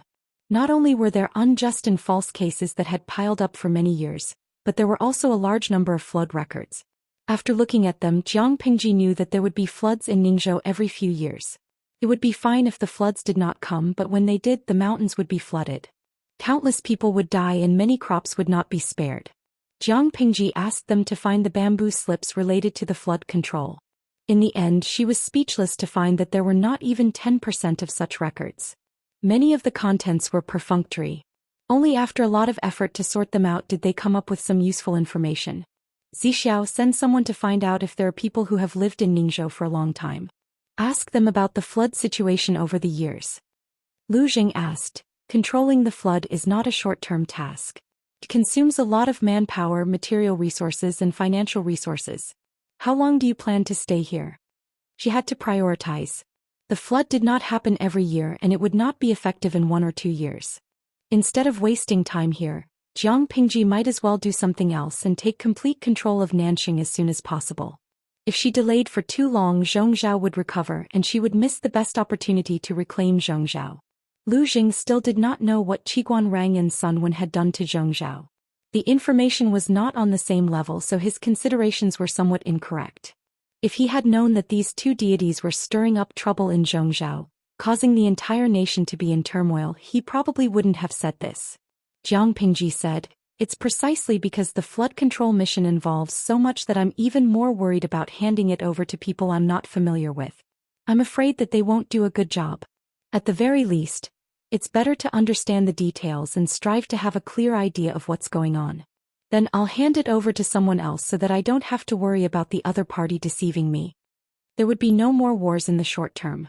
Jiang Pingji wanted to buy as much time as possible to restore the livelihood of the local people and let them settle down. He who wins the hearts of the people will win the world. As long as the people were loyal to her, she was not afraid that the people in the rear would be egged on to rebel. Lu Jing saw that Jiang Pingji had her own plans. Out of his trust in her, he stopped trying to persuade her. After 2 days of investigation and sorting out, Jiang Pingji basically found out the source of the flood in Ningzhou. She was angry and amused at the same time. The destruction of Nanxing is really self-inflicted. You can't blame it all on the 4 factions of Nanman. Their roots are rotten. If they were to die, they would die later. The 4 factions of Nanman would just send Nanxing to heaven earlier. The flood in Ningzhou was not about anything else. It was mainly about the blockage of the river and the officials' connivance with the gentry clans occupying the riverbed near the flood discharge channel. Some people even transported soil to make farmland. Coupled with the accumulation of silt in the downstream river, the water system in Ningzhou was becoming more and more blocked. During the rainy season, it was fine if the rain was normal, but once it exceeded the normal amount, it was easy to cause a flood. The river would flow backwards and drown the crops. Before Nanxing was destroyed, Ningzhou would allocate a sum of money to control the flood every year and regularly send people to dredge the river. Even though there were cases of corruption and bribery, God gave face. There were occasional floods, but the scale was not large. Since the destruction of Nanxing, each prefecture and county had to endure the invasion of Nanman and face the domination of the local forces. Naturally, no one would allocate money to clean up the river. In the eyes of many short-sighted people, cleaning up the river was like throwing money into the river. It only made a sound, but it did not make money. The consequences of doing so came quickly. During the more than 10 years of war, Ningzhou had 2 major floods and 5 minor floods. About 10,000 people died. Over the years, the value of the crops lost was nearly 1 million strings of coins. According to the descriptions of the villagers, the floods in the past few years were getting worse. This year's luck was good. There was not much rainfall during the rainy season and there was no movement in the river. But next year it was hard to say. Jiang Pingji asked someone to take her to various blocked river channels to take a look. When she came back, she drew a simple picture. It's not practical to directly clean up the main river channel. We don't have enough time, money and manpower, Jiang Pingji said. It's better to clean up these few tributaries first and expand the river to share the pressure of the main river channel. When we have time, we can dredge the main river channel. Jiang Pingji circled a few more places and said, it's better to change these few turns and straighten them so that the flood discharge will be smoother. Lu Jing did not have much of an opinion. Who do you plan to hand over to, my lord? The original government office in Ningzhou had collapsed. Before Jiang Pingji attacked, the internal affairs of Ningzhou were controlled by the local gentry. It was almost like a local court. She cleaned up a wave and got rid of the vermin, but there was no one available. Jiang Pingji thought about it and said, didn't we issue a recruitment order a while ago? The first batch of conscription has been issued. Pick a few reliable people from them. Alright, that person called me you is not bad. I remember that one of the questions in her answer sheet was to simulate how to manage the river channel. Her hypothetical suggestion is quite feasible. It's not just an armchair strategist. It can be seen that this person is also a man of action. He's worth putting in an important position. Jiang Pingji never cared about the background or qualifications of the people she hired. She only looked at their sense of responsibility and ability. Although this kind of employment system was not in line with this era, Jiang Pingji was the one who made the rules. Only others obeyed her. There was no reason for her to compromise. In a few words, Jiang Pingji decided to hand over the affairs of Ningzhou to Miyu, a greenhorn. I'll write a letter asking her to come over and take up the post. When she comes, we'll leave. Even if Miyu had confidence in herself, when this letter of appointment was placed in front of her, she felt like she was dreaming. Chapter 17:10. Milady, is this true? When it was time for dinner, the concubine delivered a sumptuous meal to Miyu on time. Unexpectedly, she was staring at a letter of appointment in a daze. She casually asked what was written on it, and Miyu said that it was a letter of appointment from Duke Lanting ordering her to take up her post in Ning province. The concubine was shocked. Miyu said, this letter of appointment was personally handed to me by Duke Lanting's trusted aide, so it can't be fake. It's just that, the concubine finished for her, it's just that you think this good news came too suddenly? Miyu sighed. Although I have ambitions, I also know my own limits.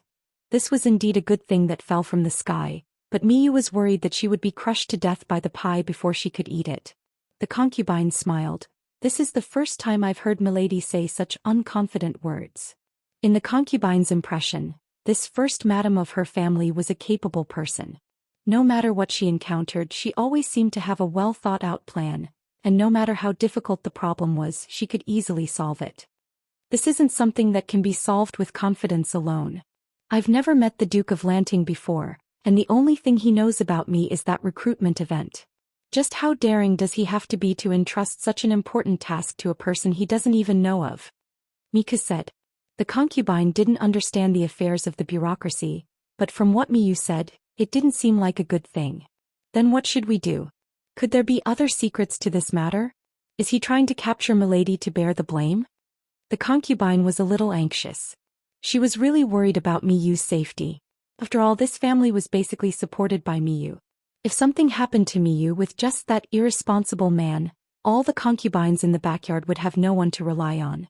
Milady, can we reject this matter? We can't just send ourselves to death for nothing. Seeing that the concubine's thoughts were getting more and more ridiculous, Miyu laughed and interrupted her random thoughts. What are you thinking about? I'm just curious about the Duke of Lanting's intentions, but I don't think she's that bad. Michu picked up the letter of appointment from the table and folded it carefully, smoothing every corner of it.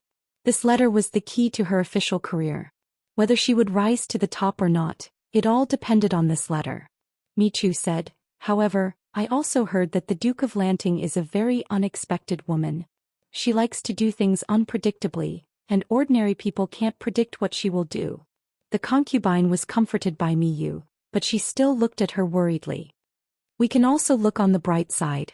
Perhaps the Duke of Lanting really has a sharp eye for talent. He could tell at a glance that your wife is a great talent. This matter is not urgent. Let's eat first. Mikan wasn't confident either, but she didn't want to infect the girl in front of her with her anxiety and worry for nothing. Besides, the Duke of Lanting wouldn't do anything that would ruin her reputation. This is most likely an opportunity for your madam. If I can grasp it in the future, there will definitely be a place for me. The concubine didn't understand these things, but since Mikan said so, she could only believe it. After dinner, the candle in Mikan's study didn't go out. It burned until the sun rose the next day. Mikan spent the whole night flipping through the books and notes related to flood control. She reviewed every part and extracted useful content to compile into a booklet. The rest of the time she searched for information related to Ningzhou. Only by doing her homework could one know oneself and the enemy and win 100 battles. However, staying up late was the result of being depressed. She slept for 4 hours, freshened up, and hurried to the prefecture's government office. Before Mikan arrived, Feng Yu mentioned her to Yang Si. Outsiders didn't understand Jiang Pingji, but they had been serving her for nearly a decade. They knew what kind of person their lord was. Jiang Pingji never did useless things. Since she chose Mikan, it must be because she was competent, not because of other reasons. However, in the eyes of outsiders, it was probably not a surprise but a shock. The Lord's letter of appointment probably scared that person. He hasn't come to take the roll call at this time. Could he have been scared away? As it was nearing mealtime, Yang Si had the kitchen serve the food. Nanqing's food was different from Dongqing's. The latter had a heavier taste while the former had a lighter taste. The cooking was also more exquisite. Wherever Jiang Pingji went to war, he would search for delicacies. Recently, he even planned to write a book about his experiences in food. The world was big, but eating was the most important. Feng Zhen's sarcasm reached his ears, but it only stayed for a few seconds before he deleted it. Yang Si, did you hear what I said? Yang Si said, I did. Feng Zhen said, then tell me, when will Mikan come? Yang Si took a sip of the soup. The soup was fragrant but not greasy. When he swallowed it, the fragrance lingered in his mouth. It was indeed delicious. Don't you have a wife? Why are you so concerned about Mikan? Feng Zhen. This guy really didn't listen to what he said. Yang Si saw that Feng Zhen's face was showing signs of darkening. He coughed lightly and became slightly more serious. Which of the women that my lord has taken a liking to is simple. This Mikan is the same. You don't have to worry about her, Yang Si said. Even if she's a colleague, she's a married woman and you're a married man. Gossip is a fearful thing. It's never wrong to keep a distance. Yang Si really didn't hear what Feng Zhen said. He thought that this guy's old habits were acting up again, so he reminded him. Feng Zhen's face completely darkened. I'm asking you, did that Mikan be scared away by my lord's sudden important position? You're thinking too much. Xianxia. His strong desire to live made Xianxia change the topic. Speaking of which, how talented is this Mikan that my lord values her so much? She was suddenly promoted to the position of a high-ranking official. Even a celestial monkey wouldn't have such speed. Feng Zhen wasn't that easy to fool. But before he could say anything, someone outside said that Mikan was here. The two of them were suspicious. Why is she looking for us instead of going to the roll call ceremony? Let her in. When Mikan came, she brought a pile of bamboo slips and cloth. She was here to ask for advice. Yesterday, I received my lord's letter of appointment appointing me to Ning province. I'm terrified and deeply feel that I'm incompetent. I'm afraid that I'll let my lord down. I spent the night looking for a lot of information related to flood control, but I'm inexperienced and there are still many things I don't understand. Mikan lowered herself and treated Xianxia and Feng Zhen with even more respect. She didn't have the slightest bit of arrogance and complacency after gaining power. She hadn't been in officialdom before, but she knew that being put in an important position as soon as she arrived would more or less attract the dissatisfaction and hatred of some people. She didn't know what Xianxia and Feng Zhen thought of her, but she knew that she had to correct her attitude and reduce the hatred as much as possible. If she could learn something from the two of them to help her take fewer detours, that would be even better. Feng Zhen and Xianxia looked at each other and understood what the other meant. This Mikan was interesting. Chapter 17:11.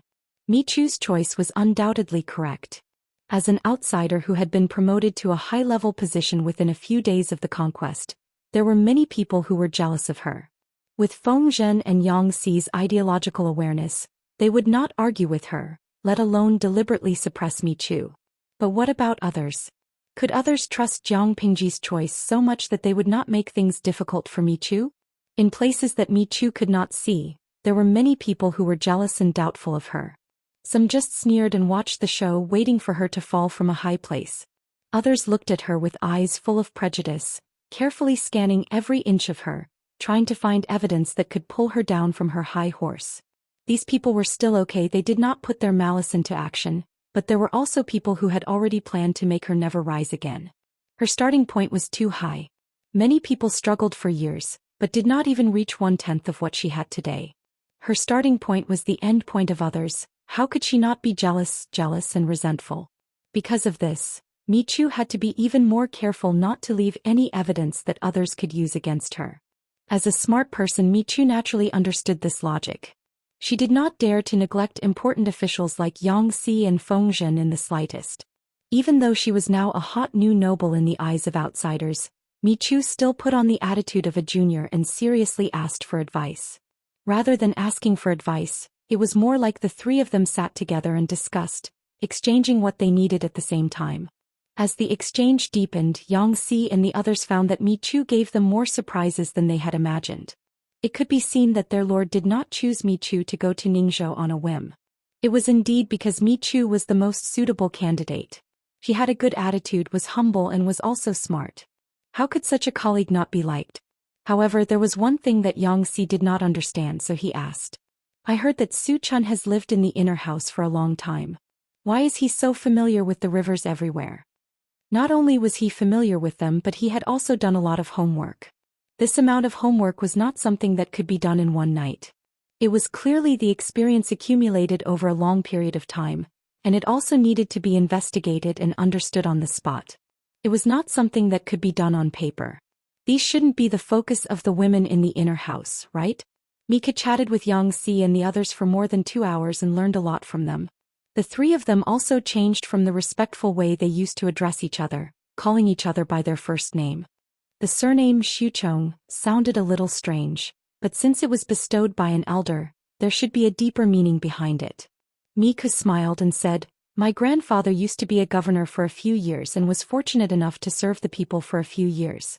My father was also once conscripted into the government, but due to his health he had no choice but to resign.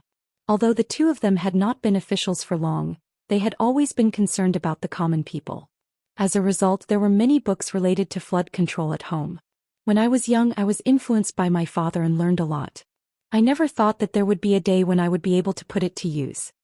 When Michu was still a child, her father would often sigh beside her ear.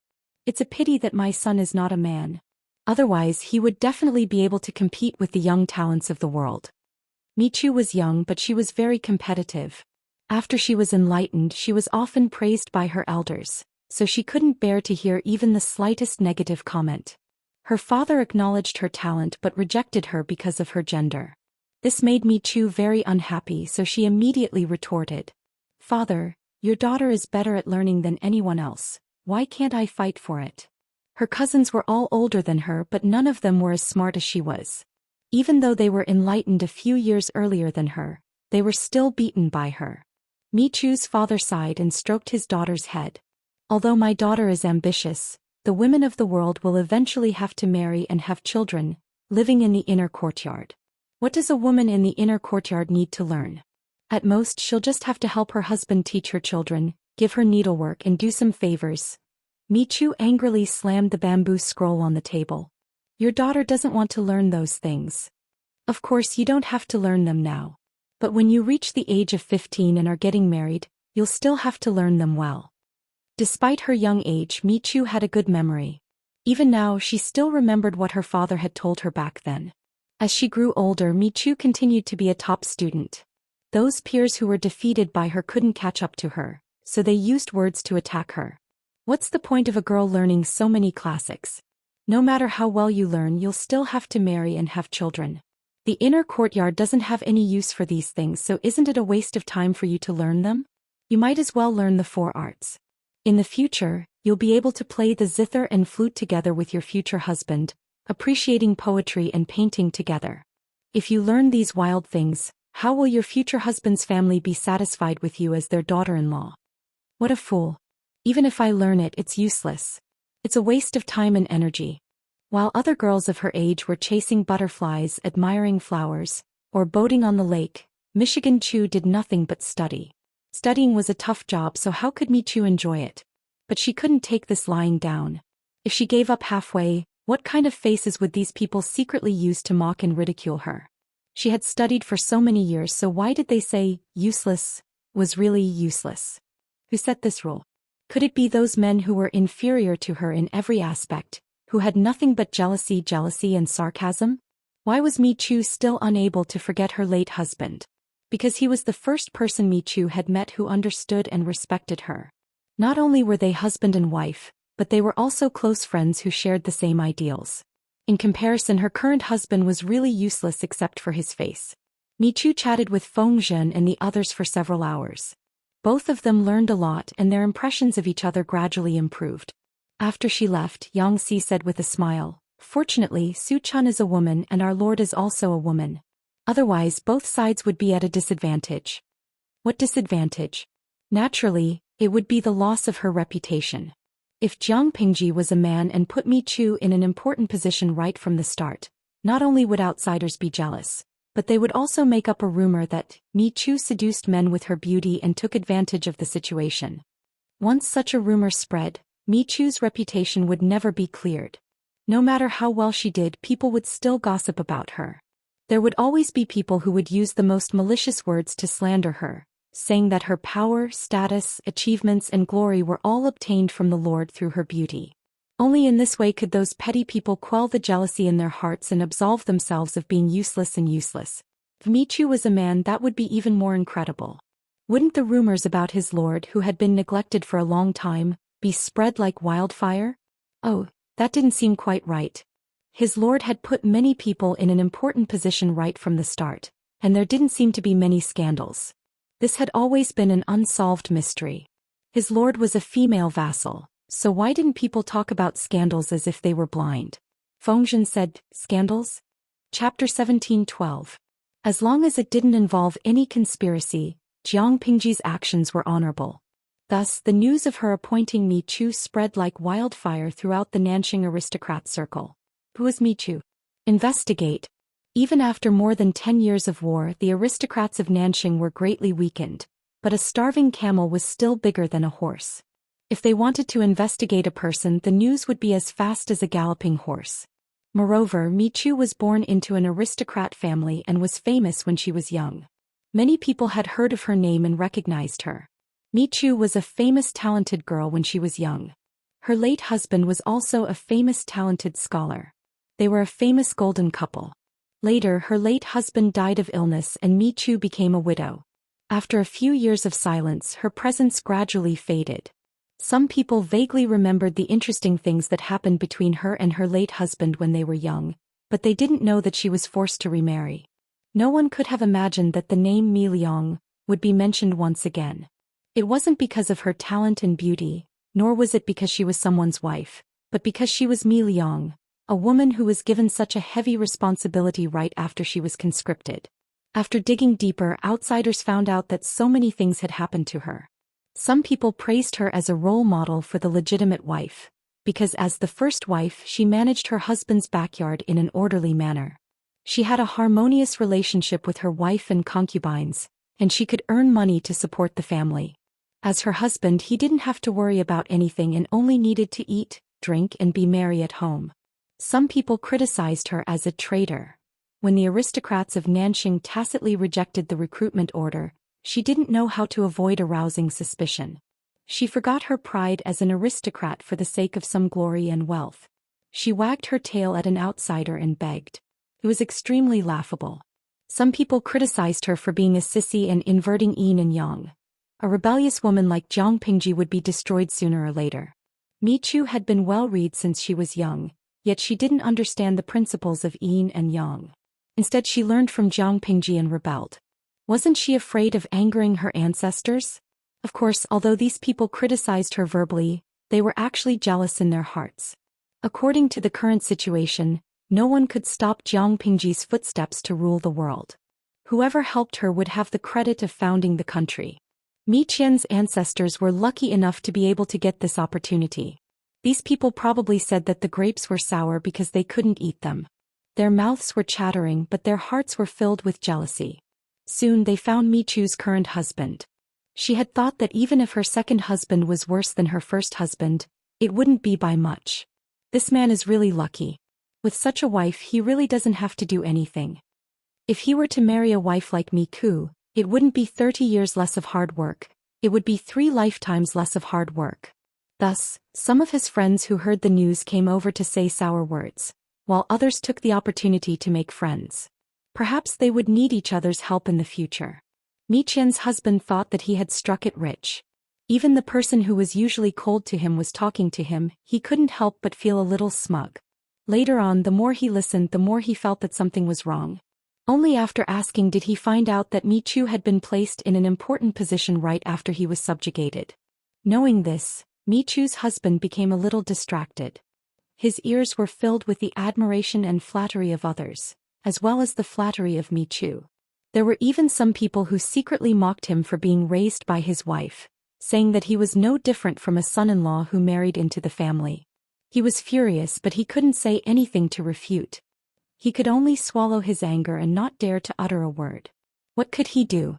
If he had the capital to be arrogant, he would throw a divorce letter to Michu right now and everyone would go their separate ways. That way no one would mock him for being useless and living off a woman because of Michu.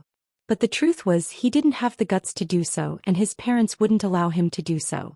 Not to mention putting this idea into action. Even if he said it out loud, his parents would still press him down in front of his ancestors and break his legs. The world was big but nothing was more important than the family's glory and inheritance. The son they gave birth to was disappointing, but at least the daughter-in-law they married was capable, so how could they let such a good daughter-in-law go? After being bored for 2 days he packed his things and went to find Michu, completely forgetting that he still had a meal of bamboo scrolls to eat. What are you doing here? Michu had just arrived in Ningzhou, and this was the first time she met her lord, Jiang Pingji. After exchanging a few pleasantries she was given a bunch of tasks. She was so busy that she felt dizzy. When she finally managed to find some time to return home to rest, the servants reported that her husband had come again. Isn't it all because of you? I can't stay at home anymore. Seeking refuge with Michu was naturally for the sake of peace and quiet. Michu rolled her eyes and ignored him. She hurriedly finished her lunch and prepared to seize the time to rest for a while. Her husband asked, "Don't you have anything to say?" Mi Chu yawned, feeling sleepy, and asked casually. Say what? Her husband said, something like a divorce. You studied and became an official, isn't it all for this day? As the weaker party, he really couldn't do anything when Mi Chu proposed a divorce. After all, Mi Chu's current backer was Jiang Pingji. Mi Chu frowned. Who's talking nonsense in your ear? Her husband said, I just feel that this day will come sooner or later. Mi Chu smiled. Divorce isn't that difficult, so why would you think that I'm doing all I can to become an official just to separate from you? I became an official because I'm a woman. What men can do I can also do. The purpose of a woman's life isn't to marry and bear children, but to be trapped in the backyard for the rest of her life. I became an official so that I can stand as tall as men or even taller than them. Otherwise, what do you think? Having achieved a small part of her wish, Mi Chu was in a good mood and didn't hide her ambition at all. Isn't that even more reason to separate? What's the point of following such a useless man? Why don't you find someone who can help you? Mi Chu was silent for a moment, then she said, I'm very afraid of thunder. Her husband's expression froze, revealing a bit of uneasiness. Mi Chu's parents passed away on a dark night of spring thunder, while her first husband passed away on a summer afternoon of drought and thunder.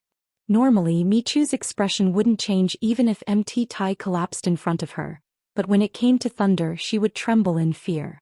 Her current husband was truly a scumbag, but even the scumbag had some bright spots. For example, he accidentally found out that Mi Chu was afraid of thunder, so every time there was a thunderstorm, regardless of whether he was sleeping in his concubine's room or having a banquet outside, he would always rush back to accompany her. It was because of these small bright spots that Mi Chu tolerated him. No matter how scumbag he was still her husband in name, half a relative. She really didn't want to return to being alone. After her husband passed away, she was truly alone and helpless as a widow. The scene of her so-called relatives forcing her to marry someone else was still vivid in her mind. Divorce? Perhaps in the future, but it wasn't urgent right now. At the very least, she had to wait until she had her own bloodline before kicking him aside. This man was a scumbag in every other aspect, but his face was truly good-looking, as pleasing to the eye as a room full of concubines. After this conversation, the two of them didn't talk about divorce and returned to their usual lifestyle. Chapter 17:13. Sigh, why didn't I realize that there were so many things to do in the past? Jiang Pingji looked at the official work piled up on her desk and sighed softly. She looked like she had nothing to live for. Her work efficiency was high, but she didn't see it decrease after being busy for so long. The most despairing thing was that she couldn't see the end of these days. She really wanted to overturn them all. Nanxing can't be compared to Dongqing. Dongqing has been governed by my lord for so many years and has a set of regulations. Many trivial matters don't bother my lord. However, Nanxing's decade-long war has just ended. Everything is being done everywhere. It's normal for them to be busy. After being busy for a while, when Nanxing's post-war construction was on the right track, there would be much less things that needed Jiang Pingji's personal instructions.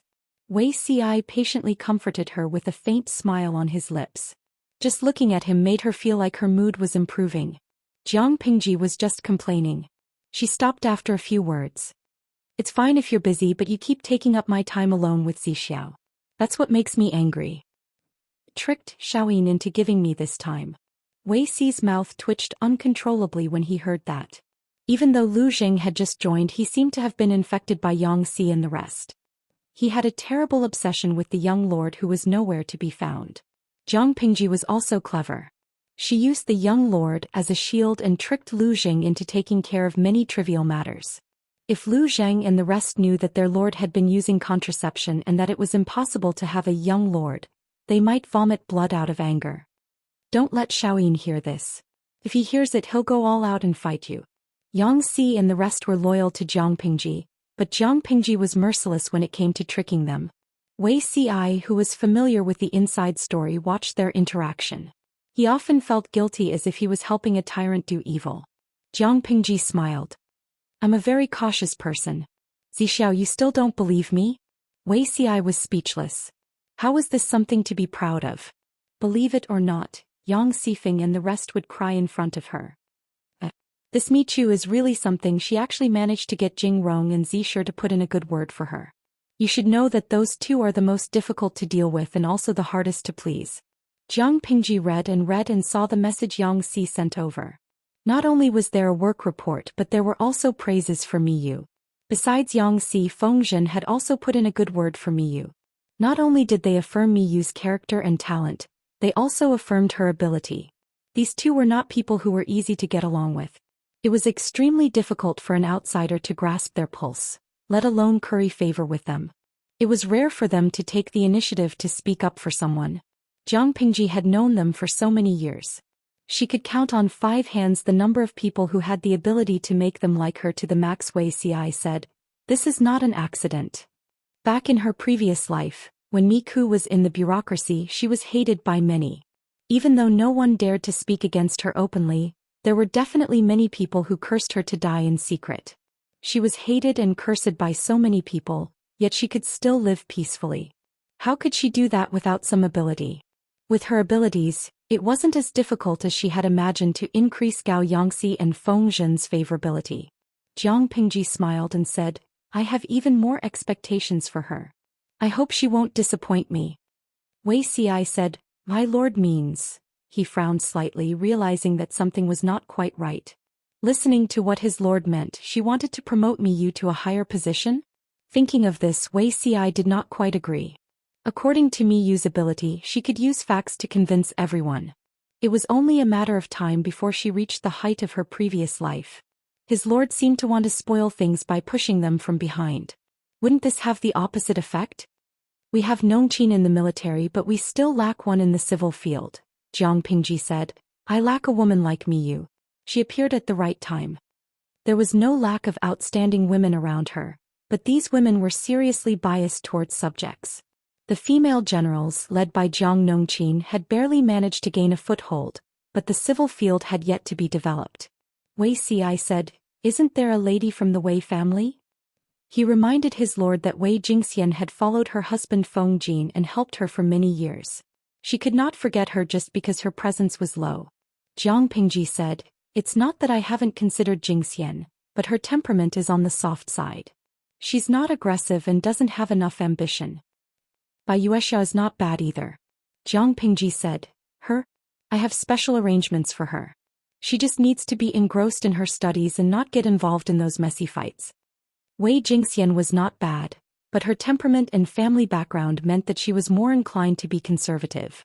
Without ambition, how could she have the motivation to advance? Without aggressiveness, how could she demonstrate to the enemy and show her strength? If she couldn't do that, then she was not the person she wanted. Bai Yuexia was not bad either. According to Wei Ci, her future achievements would not be low. However, there were specializations in different fields. Bai Yuexia was from the Maoists, so her battlefield was not the court. Jiang Pingji also did not want Bai Yuexia to focus on that. What she needed was a benchmark so that the world could look at the achievements and status that women could achieve in the political arena through this benchmark. Jiang Nongqin was a martial artist. Wei Jingxian was too gentle, Bai Yuexia was partial to subjects. As for the others, they either lacked experience or talent. They could not become the most important chess pieces in Jiang Pingji's hands. Just when she was at her wit's end, Mi Chu appeared. Even if Mi Chu looked harmless, Jiang Pingji could see that her eyes were filled with desire and ambition for power. What was more precious was that Mi Chu had the ability to match her ambition. The timing of Mi Chu's appearance was just right. Therefore, Jiang Pingji planned to set Mi Chu as an important benchmark for women in the court. The women of the world would look up to her. Only when the civil and military complemented each other can they truly stand firm in the court. With them, the world would not look down on women as they used to. Wei Ci understood Jiang Pingji's intention after thinking for a while. In that case, Mi Chu is indeed the most suitable candidate. Jiang Pingji said to Wei Ci honestly, "I think so, but whether or not she can grasp the opportunity depends on Mi Chu herself. If she can be supported, I will naturally work hard to cultivate her. If she is a useless person who can't be supported, I will not force her." After all, supporting an unworthy benchmark would not only be unsatisfactory, but it would also easily lead to a backlash. Wei Ci said, "My lord's plans are far-reaching. You will definitely achieve what you want." Jiang Pingji smiled and said, "Zixiao's words are still so in line with my thoughts." Because Jiang Pingji was obsessed with work, the idle people expressed that the content of the recent livestream was a little boring and they were a little tired of watching it. Fortunately, the idle people still had a fountain of happiness. Dream of 1,000 years of luck. Chapter 17:14. I love dreams of 1,000 years. I'm rubbing my hands in excitement. Now it's the most exciting time of the week. Even though dreams of 1,000 years had been around for many years and the number of lucky people had exceeded 3 digits, it did not diminish their enthusiasm. Dreams of 1,000 years only happened once a week and there was only one slot each time. There were more than 10 billion people in 2 dimensions. On the day of the lucky draw, it was much harder to get a slot in the streaming room than usual. Even the big shots who bought houses in the streaming room often failed. Getting a slot in the streaming room was just getting the right to the lucky draw. The streaming room would choose the chosen one from 5 million people. Every chosen one was the most dazzling existence among billions of people. Their luck was off the charts. It was harder than winning a lottery ticket worth hundreds of millions. Count of 1,000 faces. After all the chaos, I finally made it in. It's my first time getting a slot in the streaming room in half a year. I'm crying my heart out. Dangzhan Hezing Fei. It's time for the lucky draw. I feel more excited than being a groom on this day. Yuran Rugio. Look, this lucky person is of pure European descent. He's fair and beautiful. Why don't we roast him? Yuan Chutianfen.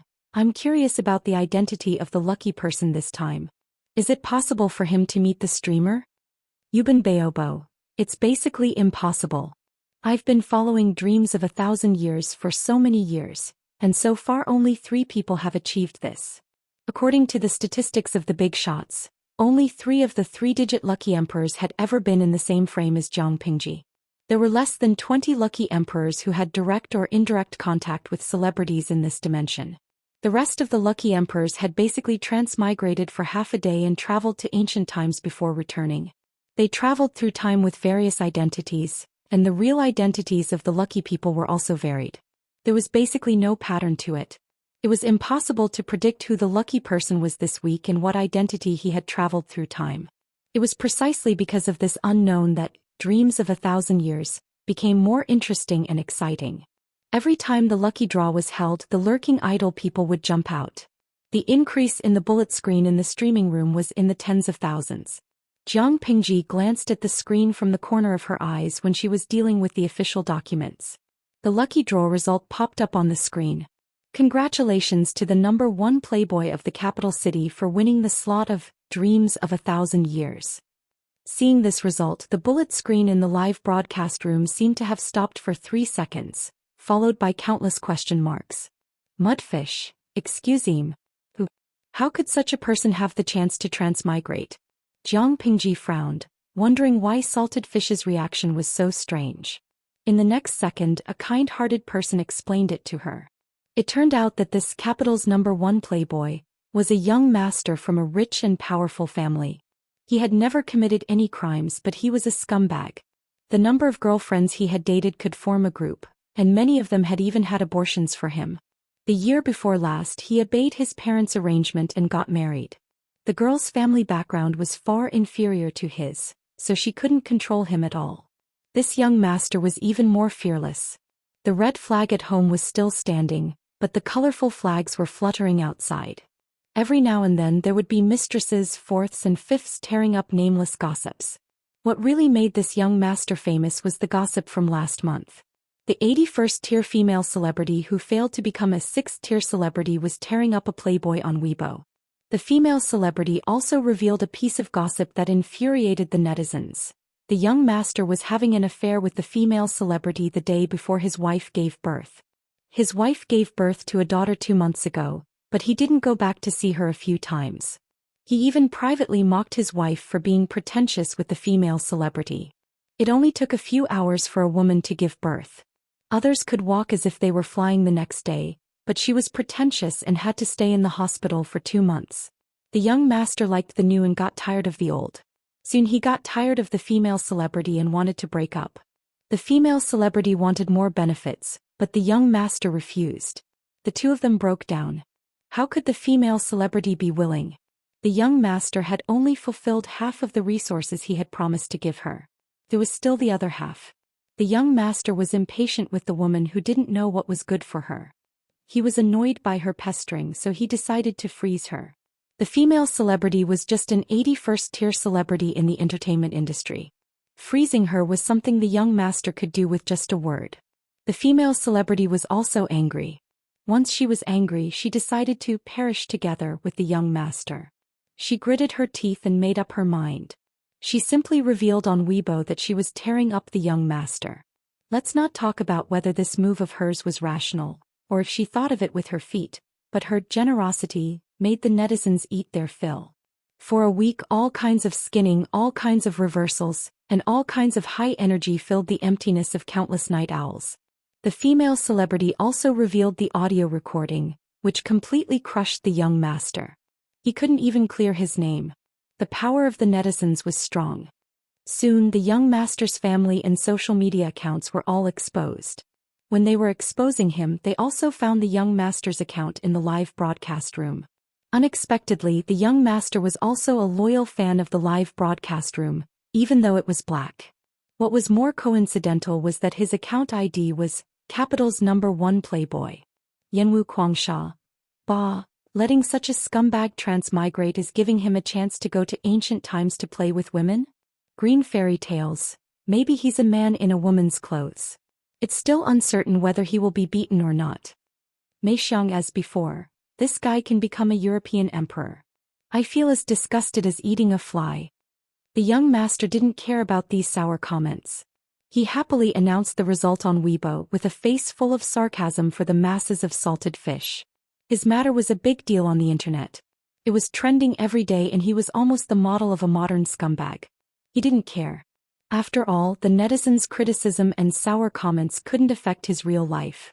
While the netizens were eating instant noodles and denouncing him, he still drove a luxury car, lived in a mansion and slept with the woman they yearned for day and night but couldn't have. Now it was even worse. The 1 in a billion chance of becoming a European emperor had fallen into his hands. What was this called? Not only was he rich, powerful and handsome, but he also had luck. God had really opened his eyes. When the young master was transmigrating in his dream, the resentment in the live broadcast room almost condensed into a substance. Many of the salted fish complained that they didn't want to watch the live broadcast because they felt disgusted. In the end, the law of Wang Jing told us that the more you swore, the easier it was to be slapped in the face. Xianxia might be late, but she would never be absent. Jiang Pingji's curiosity was aroused by the salted fish's resentment.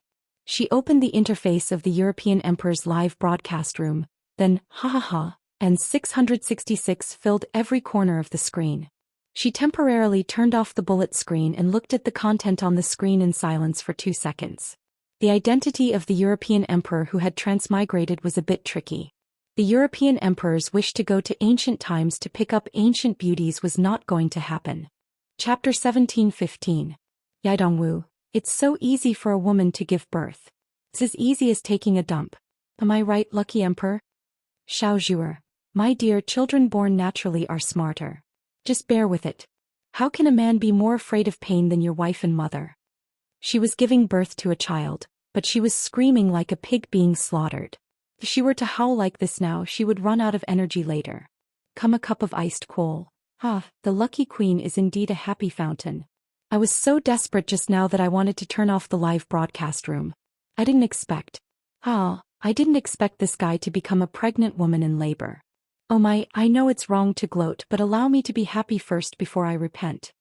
Don't you think this pile of sh*t is so thick that you can't poop it out?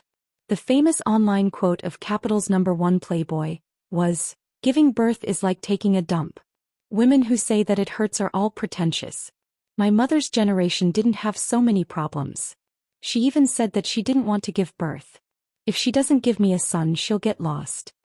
These words not only angered all the female netizens, but even the male netizens felt ashamed that there was such an idiot among the men. It's easy for you to say that. If you have the ability, go and experience it first. In the end, luck won the bid. He was fortunate enough to stand out from the millions of people and become the new king of luck, obtaining the qualification to experience the birth of a pregnant woman in ancient times. When he first crossed over, he felt a little dizzy and his whole body seemed to be drained of energy. A wave of unbearable pain spread from his lower body to his whole body. As his consciousness cleared, the pain he felt became more and more intense.